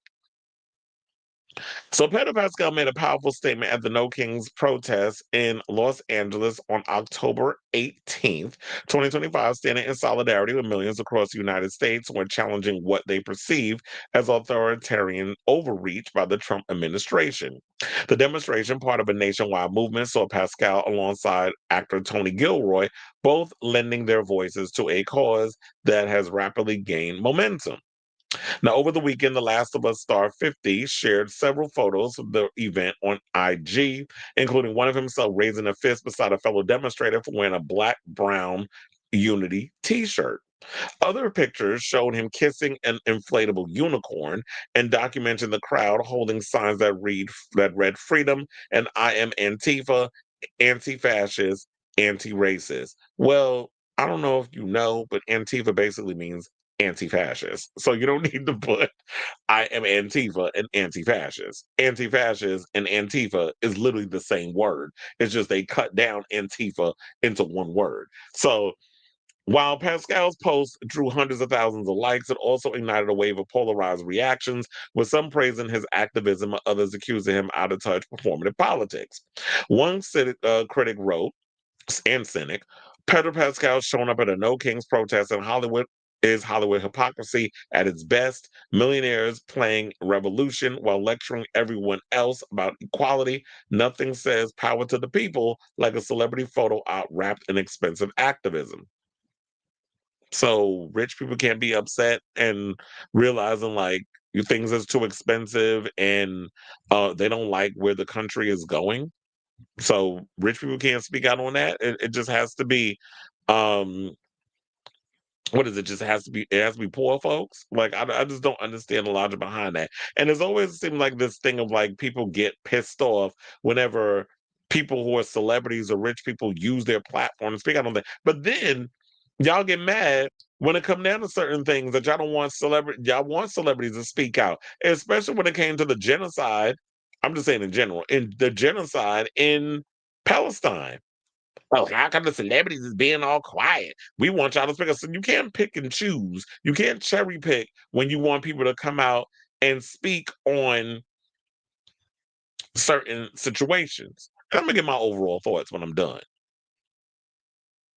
Others mocked the actor's participation with one joking guess he's method prepping for his next role as a concerned citizen, while others labeled him as a leftist wingnut that has quickly become one of the most disliked actors in Hollywood. Well, I don't know if I agree with that, but okay. But just as many rushed to his defense, applauding him for using his platform to support progressive causes. One person said the sign is absolutely brilliant. Pedro always knows exactly what to bring to the right protest. His dedication, one fan wrote, another praise. Thank you for being on the right side of history. Because he had a it was like no kings, only queens. I think that was one of the signs he was holding up. And so, in regards to the whole No Kings protest, it said dozens of supporters echo similar sentiments, with one writing, "Thank you for using your platform for the right things again. We need to stand up. It shows me again, it shows me again that I support the right person." Another admirer added, "Pedro Pascal never misses a cause. Man's got range on and off screen." For many, his continued outspokenness only deepened their respect, saying, "Oh, we love when celebrities use their platform for good. He's been a legend for me ever since he spoke out in defense of trans rights a few months ago, and MAGA weirdos have made him the subject of their obsession/fantasies ever since." Because it's like, y'all it's okay when you want the most ignorant of ignorant people to come out and speak and spew hatred and do coonery and buffoonery like the Stephen A. Smiths and the Snoop Dogs. That's what y'all want. But then when somebody actually wants to use their power for good, then it's an issue. It's kind of like what I've been saying about the Republican Party. They're sitting out here rolling back every single thing, dismantling everything, including the White House. They're destroying the White House to build a stupid ballroom that's over $200 million. Where's that money coming from? Our tax-paying dollars. But yeah, this is what you're spending money on. Why don't we have why aren't the money being used for good? So if they want to sit and dismantle and just go against everything that's happening and consequences be damned, Democrats, when you get in power, y'all need to do the same thing. Only thing is that you use your powers for good. If they're gonna say we can't do universal health care, we don't have the votes. I don't give a shit. Push it through. Because Republicans don't have the votes on a lot of things and they're doing whatever the hell they want. Consequences be damned. So if Democrats want to sit and get in the good graces of the people, y'all gonna have to push forth on policies that y'all want when you get the majority, the House, the Senate, and all this other stuff. You could get rid of some of them Supreme Court justices and get more Democrats up in there. If you want to do the right thing, definitely push for universal health care and all these other things that we need, a living wage, all the things that y'all supposed to be running on, and push through with it and damn the consequences, because if they don't care about the consequence, why the fuck should we? So another person said, yeah, good on him. It takes guts to stand up for what you believe in, especially when you're in the spotlight. Can't blame a lad for using his fame for good. And I love that. The fact that, you know what, criticism be damned. If you don't stand up for something, you'll fall for anything. And I love the fact that he's standing up for stuff and how he dragged so many people who've come out and said a lot of ignorant things, including that man looking bitch, J.K. Rowling, over some of the anti-trans shit that bitch has said over the years, and how people of many have gone in on her. Remember, she's for somebody who don't like trans people, then why you write under a pen name called Robert Galbraith? That's a man's name. You're supposed to be a woman, right under a woman's name. You can't sit up in here and be anti-trans, but then you using a male gender, a male's name because you want to get stuff written or you want to put stuff out there outside of that tight ass Harry Potter franchise. So it's just the hypocrisy for me. But I'm glad that he's out here speaking on all these things. But here's the thing: what I wonder overall, what I was been asking a lot of in regards to this whole No King's March. I'm glad everybody's getting up off their ass and getting out there and marching for something. But what is this No King's March for? What are the demands? Like I asked, literally, one of my posts was, "Are we just getting our steps in, or is there an actual reason that we're coming up with why we doing the things that we doing?" So y'all trying to do the political version of the AIDS law? Just say that. But I had to say this because I had to come to the elaborate. Like, if you're gonna get out there in droves against not wanting Donald Trump to be the king, we need more than that, because whether we like it or not, he is for the next 3.5 years, and I know it's killing me to like have to say the longest 3.5 years of our lives that we're about to walk into. He is the president for the next 3.5 years. So what were the demands besides we don't want no king? We hate Trump. Like there's got to be more than that. We should be demanding affordable housing. We should be demanding an abolishment to these scam artists, better known as insurance companies. We should be demanding the Epstein files being released, which shout out to those kids, because I seen them videos out there in New York where these kids was out there chanting, little young kids too, release the Epstein files, which I did cackle. These kids know because they on social media. Social media is out here pushing this whole thing about the Epstein files. You're not going to hear this from legacy media. You're not going to hear that from corporate media. So you getting it from the internet. And these kids are on the internet. So they're aware of this whole Epstein file mess. So shout out to them kids that was out there holding them signs and chanting release the Epstein files. So we need that release. We should be demanding affordable housing. We should be demanding a living wage. We should be demanding cheaper gas. We should be demanding affordable groceries. We should be demanding an end to genocide, not just in Palestine, but also in the Congo and anywhere else in the world there's a genocide. And oh, did I mention we need affordable housing? So these are the things that we should be out here coming to the table to demand from this government, and not just being like, oh yeah, we shall overcome. Like that's all that was given. Like we all lockstep out there marching, being all cute, wearing little stuffed animal Furby shit and all that other stuff. And it's cute.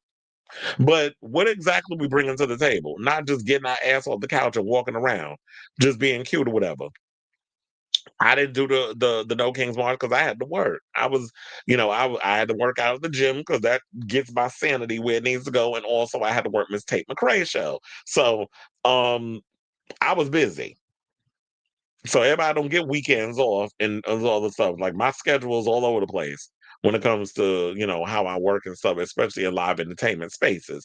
So shout out to you, Pedro. At least you was out there doing something. But here's the thing: like I said, what was the actual point of this No Kings rally? Because it wasn't a protest. It wasn't. It was a rally. It was y'all gathered a bunch of people together. Y'all was all walking around. Yes, it's cute that millions of people was out there. But what is the overall, end goal to all of this?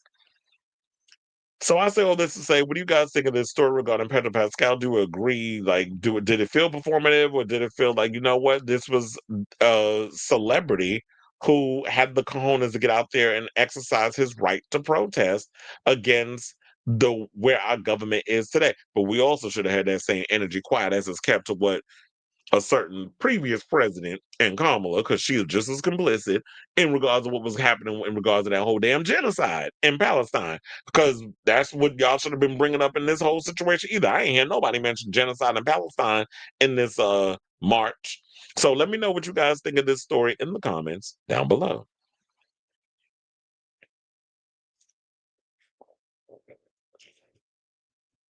My concern was the same as yours about the No Kings rally. Because as someone who has been a speaker at a rally, I know a rally is simply to gather public awareness. We already know Trump is a dump. Exactly. So it's like that's what y'all did. It was basically a gathering. And I've seen some of them performative. Now, speaking of performative, I've seen a couple of video pictures of certain friends of mine who do engage in politics and things of that nature, who's all like picture off in the distance, like, oh, this is a historical memorable. I'm like, really, girl? Like, no, that's not what it was giving. So I'm like, so what's the end goal? What's the need to be there? And I know it just feels like, oh, we just complaining because um oh, at least they was out there doing something. But sometimes y'all just can't just be thinking like, okay, we just have at least something's being done. But okay, that's cute. You managed to get everybody together. Stuff is being done. But what's the end goal? What's the purpose? You can't just be like, oh, it's all like there's a thing happening and we're seeing people out here. That should be enough. And it's like, no. What's the end goal? I'm not saying that everything that Rome was built in a day and everything should be solved in that point.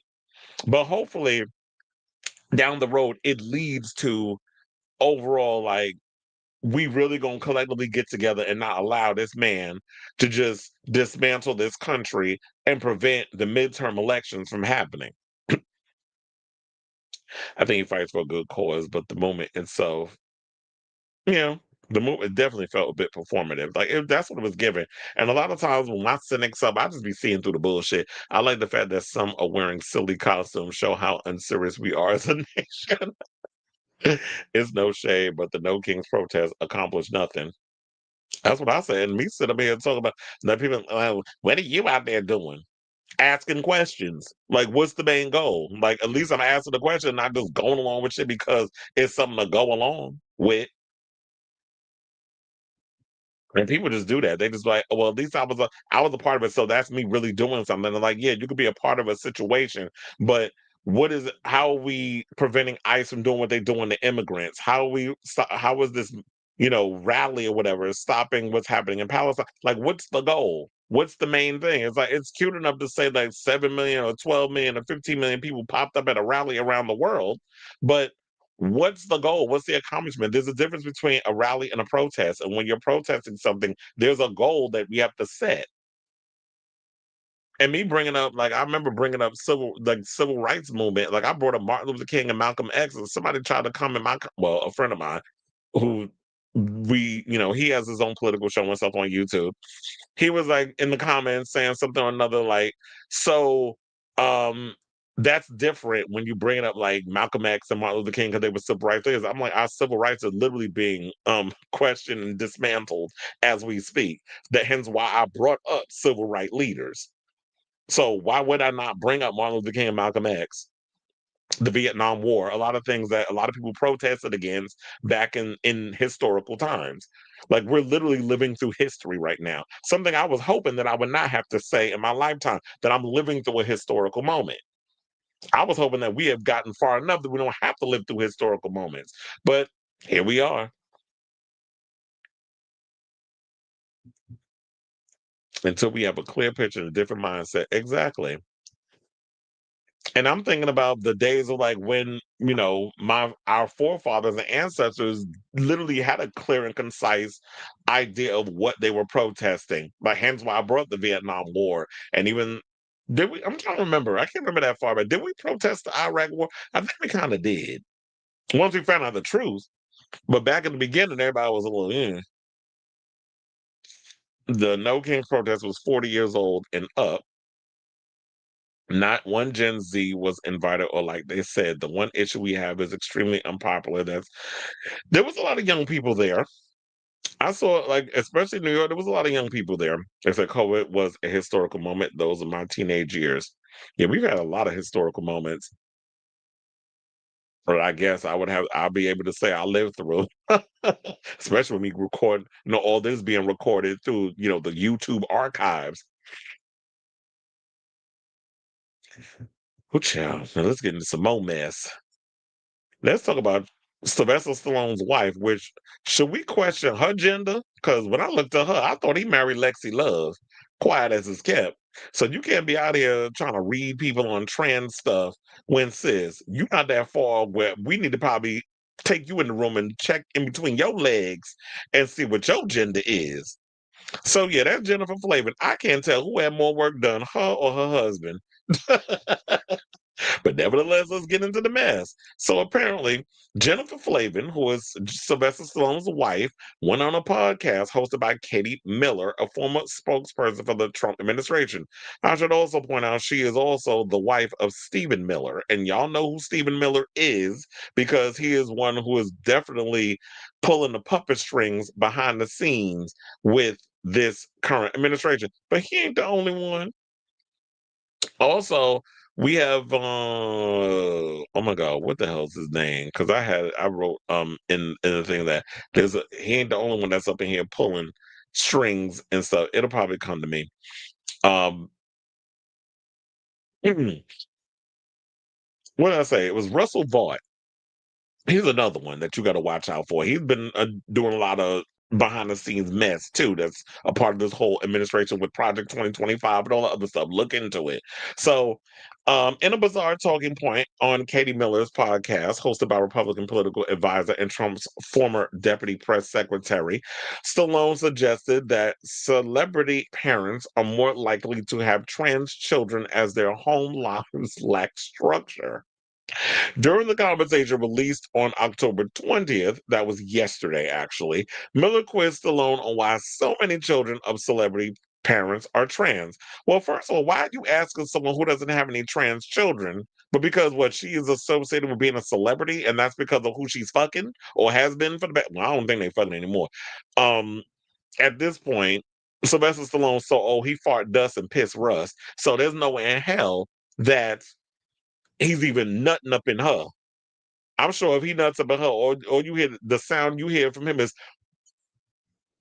that's all you hear that coming out of his nuts when it comes up when he's shooting and squirting and all that mess. But anyway, so they said, is there something in the water in Hollywood? This is what Miller asked, which Stallone theorized that Hollywood is all about expression. However, you want to express yourself. If you feel like a cat today, you're a cat. Referencing a debunked and ridiculous right-wing host that about litter trays being put in school bathrooms for children who identify as animals. Well, first of all, she got grown-ass kids. Like, when the last time they've been in a school? And it's so loosey-goosey. I don't think we're really understanding that these kids are not our accessories. They're little human beings that need structure, and structure is really important for them because it helps their brain organize everything. Salone, a former model, so they say. And cosmetics brand owner who married the Rocky actor, looked like she went all the makeup in her kit. From who married the Rocky actor in '97, went on to suggest without evidence that children who grow up in Hollywood homes might be more likely to be trans as they find the celebrity lifestyle confusing. So you're literally trying to say because celebrity being a celebrity in the world is confusing, hence why they're confused about their gender. Like, huh? Like, how many celebrities are in Hollywood with children and they not trans? Madonna, none of her kids is trans. That's an example of someone who has 6 children. Not one of them will come out as transgender. Um, there's a handful of celebrities out here that we could think of that have trans children. And would rather hear from them than this bitch. But we'll get into those celebrities in a second. But I just want to continue with what she has. I would play the clip, but I don't want to hear from her dumbass. So I'm going to just read it. I feel like the reads on top of the read is way more entertaining. She said, I think growing up in a Hollywood home, there's really no structure because you have to have this thing going, and you've got private planes, and you've got all these giant homes with chefs and secretaries and assistants, and housekeepers and nannies. And there's too much of everything. It gets really confusing for a little person. She continued by stating that celebrity parents should use good common sense when raising their children and suggesting that some children of famous parents might be being pressured into identifying as trans. From who? Like, what kind of gun is somebody putting in somebody's head that they're going, you know what? I want you to be trans because trans is trendy. Like, I want my child to be transgender because trans is all the rage now. So I want a trans baby. Like, where do y'all come up with this shit? Like, where do y'all come up with this? So they say it's okay that you decide to be an adult, but raise them just with good common sense. And they always do this. It's like, well, you should wait till you're an adult to decide what you and who you want to be or whatever the case is. And here's the thing: people just think that one day you just wake up and is automatically like, okay, I want to get my dick turned into a pussy. Why is that always the extremity that y'all always go to when it comes to trans issues or being transgender? It's like, no, that's not how that works. There's years of therapy that a lot of these kids go through to make sure that this is something they genuinely want to do before they transition fully into what they want to become. Like, if you want, sit down with people like Jazz Jennings and ask them. I don't know why you guys, well, I'm not surprised that you would get someone like Katie Miller that would ask this dumb bitch this question, because it's like, why actually ask another cisgender woman about something she knows nothing about when Google is your friend? You could do the research on trans kids and the things they go through in the research and all the other stuff from qualified doctors, or you can actually sit down with the parents, celebrity parents of trans children, and have this conversation with them. But no, you want the sensationalism, you want the ratings, you want to start this whole, thing of trans people are evil, which is like what Stephen Miller is like a talking point that he started up, that's chirped in Trump's ear, and that's what he was saying when he was doing his whole campaign run. And they're still doing this with the whole trans athletes and how they're hurting people on whatever sport that they're playing, when there's not even a lot of trans people out here playing sports with people of the gender that they identify as. So it's all these crazy lies and things that they make up that they want to create this whole conundrum. So she goes and says that, I mean, my daughters were tomboys. They preferred to wear pants than dresses, and they love sports. But I never said, oh, you're a boy now. I just said, you love to play sports. You love to hang out with boys. That's awesome. So she really thinks equating trans with girls who wear pants and play sports, like girls don't play sports, that makes you, like, what are you talking? This bitch really is stupid. That's why I was like, you know what? Just be pretty. Well, you were until you got all that shit all that fix a flat put in your damn face. But before that, it was just like, this is why you should just be seen and not heard. You're a model, don't talk. So while a number of celebrities, including Robert De Niro, Gabrielle Union, Mel B, and Jamie Lee Curtis, are parents of trans children, there was no evidence to suggest that being a child of a famous parent makes someone more likely to identify as trans. After Miller posted a clip of Stallone's views on her Instagram page, those in the comment section let her know as much or such. Sad hearing this, wrote one person. I know if Jen and Sylvester had a gay or trans kid, they would 100% support them. Sorry to say, but living in Hollywood, Alabama, etc., does not make you trans. Well, I don't know if Jen and Sylvester, if they had a gay kid, that they would 100% support them. Because based on some of the stuff that they be saying, and Sylvester Stallone has always thrived on being like this machismo manly man. And I, as someone who was a Sylvester Stallone fan, like I grew up watching like Rocky and the Rambo movies, love all the Rambo movies. I even like Tulsa King, the show that's currently in its third season. Like, I like Sylvester Stallone as an actor, but it's like, well, he didn't really say none of this time, so we can't really windmill on him too hard. It's just dumbass wife that's saying it. But I just feel like apple don't fall too far for the tree. I wouldn't be surprised if he kind of feels this way about things as well. And plus, especially with him being a part of the Trump administration, there was some job, some fake made up job, that some Hollywood thing that Trump made him a part of. Him, John Crazy Ass Voight, and Mel Nutbag Gibson. So all three of them are working in this thing together. So, I don't put nothing past him even thinking this way as well. A third question, did she actually think there was some logic in what she said? Clearly, she did, but she's as dumb as a box of damn rocks. Now, to insinuate that some children who would otherwise identify as cis are being pressured into identifying as trans ignores mounting evidence that shows very low rates of regret after someone transitions.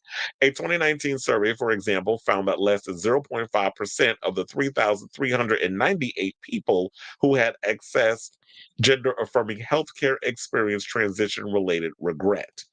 A notion that being trans is an increasingly common phenomena among younger generations, dubbed trans social contagion theory, has also been debunked. Well, y'all want to sit up here and talk about all the kids becoming trans. Well, there's a story that there's more children that are identifying as queer because being LGBT, LMNOP is in our DNA. So there's more kids that are of this, I believe, of Gen Z that are identifying as queer. So that may be in that situation. But as far as trans goes, no.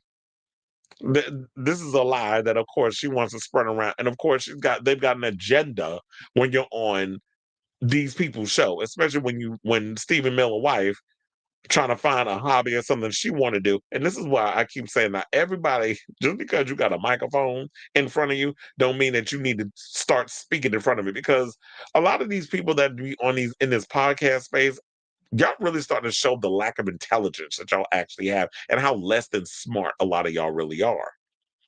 So you know what? At the end of the day, I'm just sick of people like Jennifer Flavin, who does not have a trans child or understands trans ideology. Speak, I'm tired of people like her just speaking on something they aren't well versed in, especially on a platform, as I said, hosted by the wife of the biggest political bigot, that would be Stephen Miller in the Republican Party. So if I want to hear from people that really want to speak on this thing, and you could have had that moment of wanting to invite these people on to have this conversation, speak to people like Robert De Niro. But then again, Robert De Niro can't stand Donald Trump, so you already know you're not getting him in the room because he probably cuss your ass out and call you a dumb bitch.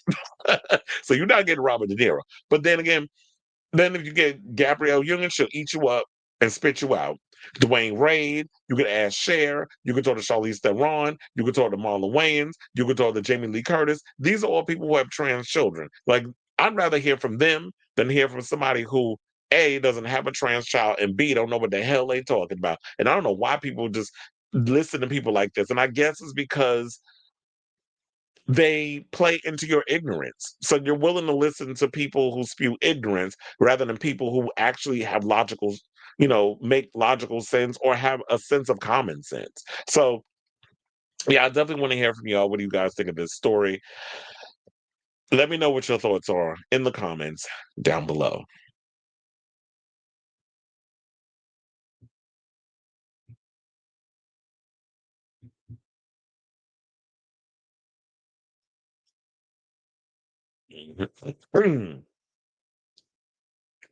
Wait, what are we talking about?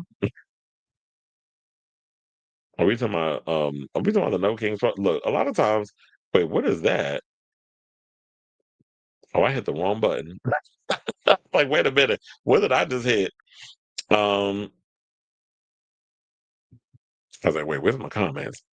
Yeah, I'm just hitting all kinds of buttons today.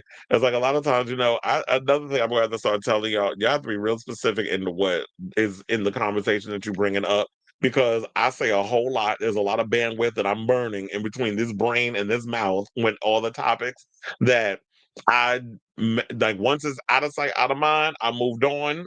If y'all don't mention what you talking about in this thing, I don't know what you talking about. You said America is tired of the disrespect. Well, America needs to stop disrespecting itself.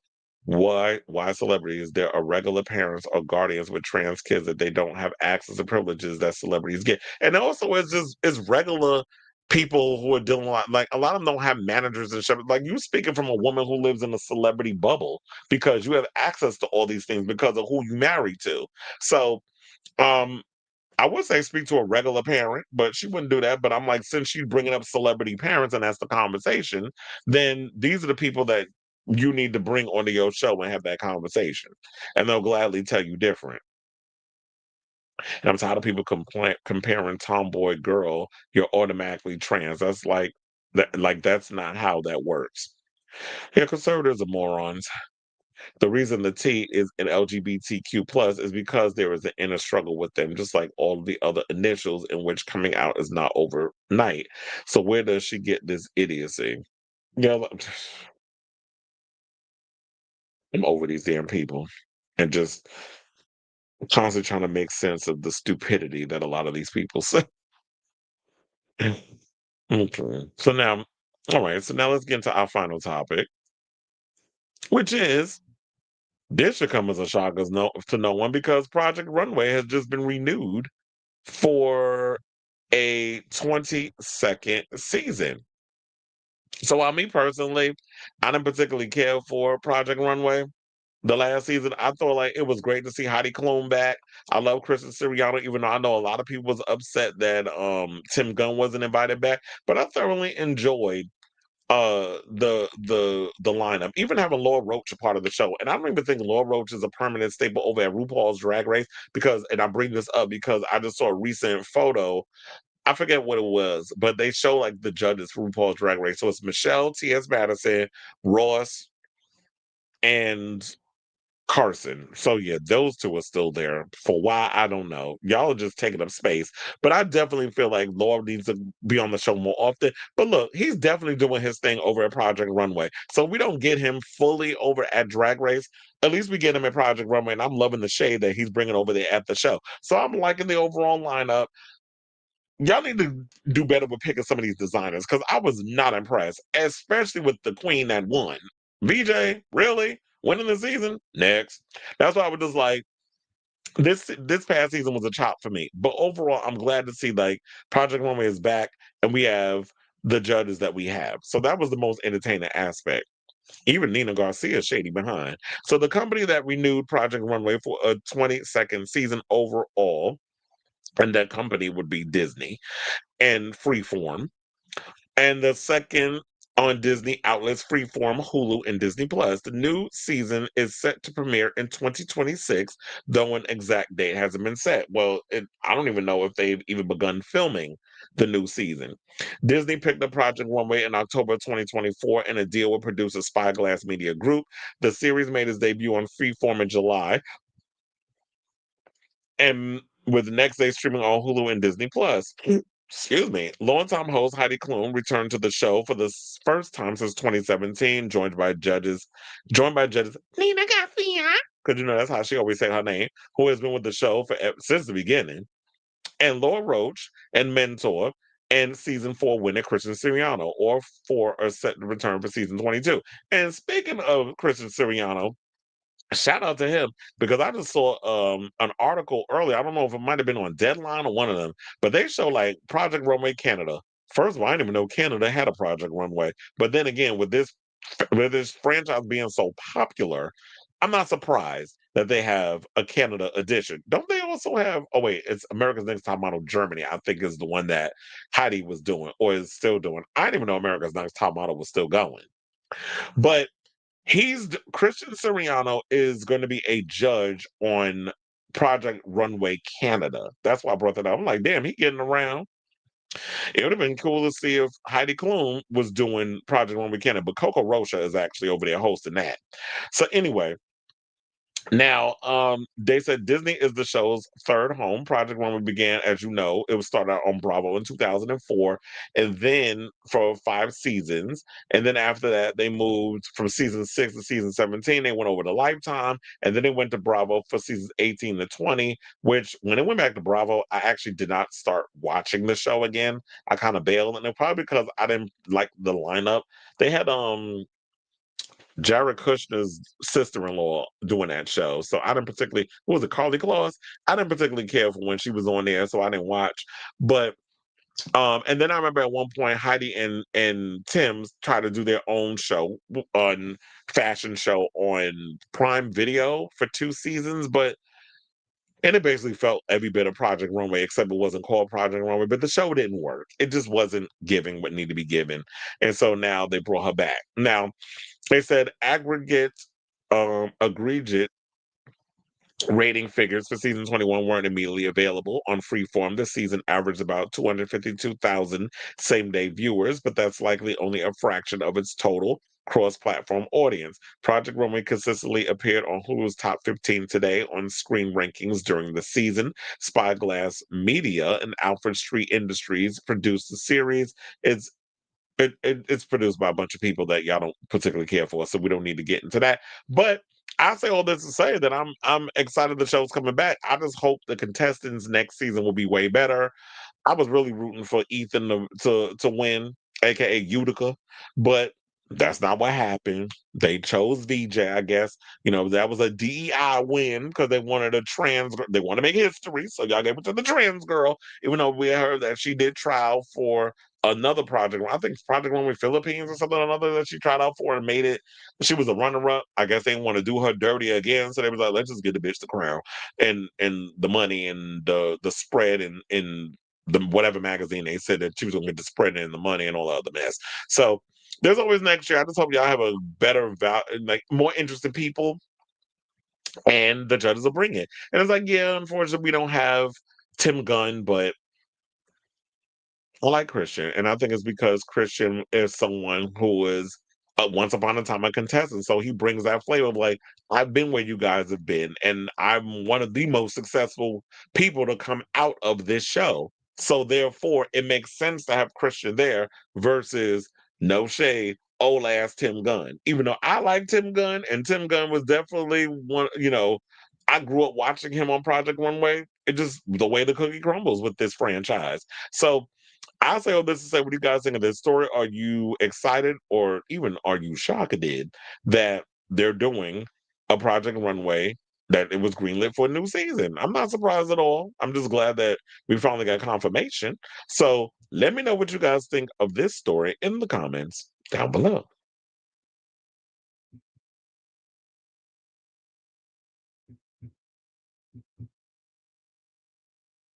Wait, Britney Spears, what?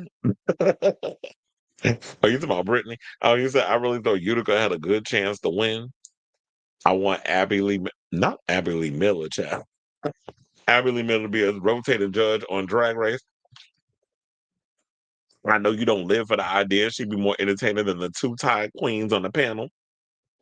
Imagine her judging a musical. The funny part would be like, yeah, because I like. Now, don't get me wrong. I like Ross. I've had conversations with Ross. I told him when I did the Jacob Javits when we did DragCon, and he and I ended up on the same line together at Starbucks, and we was having ourselves a brief conversation. Ross is lovely. However, I just don't feel like him and Ross even and then funny I wasn't the last time we did the Drag Race season. What was it, season 17? Ross wasn't there. It was I don't think Ross was. No, he was. What am I talking about? He was there with his husband. And they took a picture on the red carpet. So Ross was there, Carson was there. Um, and I'm sure, they're all lovely people and stuff, but I just don't feel like their heart is in it anymore. I just don't feel like, yeah, and Michelle wasn't there, but it was just Ross and Carson was there. TS wasn't even there. So I just don't feel like their heart was in it anymore. And I just hope that y'all give us something next season. But yeah, I noticed a lot of people been overly complaining about them on the show, especially last season. A lot of people really haven't been feeling the judges. No shade, quiet. I mean, I've been here. Well, quiet as it's kept. A lot of people hating on the judges on Drag Race UK. They're not really been feeling the critiques and stuff. I got to catch up because I'm 2 episodes behind on Drag Race UK, the recent season. Also, I got to catch up on Dragula. I totally forgot that they dropped the new episode last night. I was like, I felt. Oh, I was. I think when I got home late because I was working. That's why y'all didn't get a show yesterday. Um, when I got home late, I was like, "Oh, there's some YouTube videos and shit I gotta watch." So I was watching a couple YouTube videos. Then all of a sudden, it's like 2 in the morning. I went over to shut. I'm like, "Oh, damn it!" I just remembered that there was a new episode of Dragula. So I'm gonna watch it tonight. So no shade, but so far this season, Titans, y'all not really giving me what I need. I can't wait for y'all to give me the next season of Dragula, which I already heard they filmed it. I actually know somebody that's on the show, so I can't really speak too much on what's the upcoming season of Dragula. So I gotta wait until the show comes out. But from what I'm hearing is that the Boulets want to take off in 2026. That's why they filmed Titans and the other season back to back, so that way they can air Dragula next season, and then we don't have to wait a whole damn year, which I actually don't like that idea. I'm like, but then Drag Race does it. They make you wait a whole year for a show that they filmed a while ago.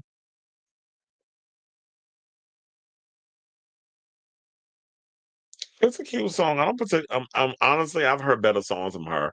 I'm not really feeling it. I want more. The video was cute though. I do like the video. Um, and some of the outfits she was wearing, she even had like a leg press. I mean, a knee press on.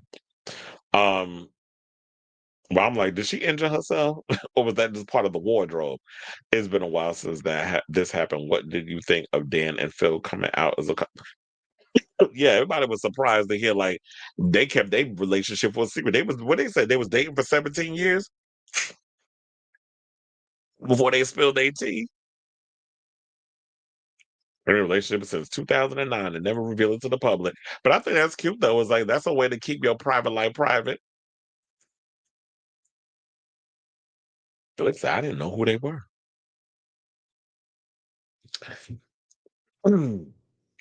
But anyway, all right, y'all. So it looks like we're at the end of today's show. I want to thank you all for tuning in to the latest episode of Chris Avalon Unfiltered. As I've stated many a times before, always do it in the end. Hit that like button, smash the notification bell, hit that subscribe. We almost at 3K. Finally, we tracking there a little bit. I think it was because I was smart enough to cut up them homosexual clips. And those always tend to be the ones that hits the big numbers over here on the channel. So and brings in a new audience. So shout out to all the newbies that have come in and just now discovered this messy show and have participated and jumped in the comments and like all the mess I be spewing over here. Good, bad, and indifferent. So love you all for watching. I'll be on tomorrow with a brand. I'm not me looking over at my watch history and it got me literally like it literally freezes on the worst picture. That's why I hate about YouTube sometimes. But anyway, so yeah, let me get off here, go watch Dracula, edit this show so that way I put all the timestamps and stuff in there. Luckily, I ate before I did this show because I knew it was gonna go over late. It's like damn near 10:30 over here on the East Coast. So yeah, I'll be back tomorrow because I'm available on like I got the next 2 days I got.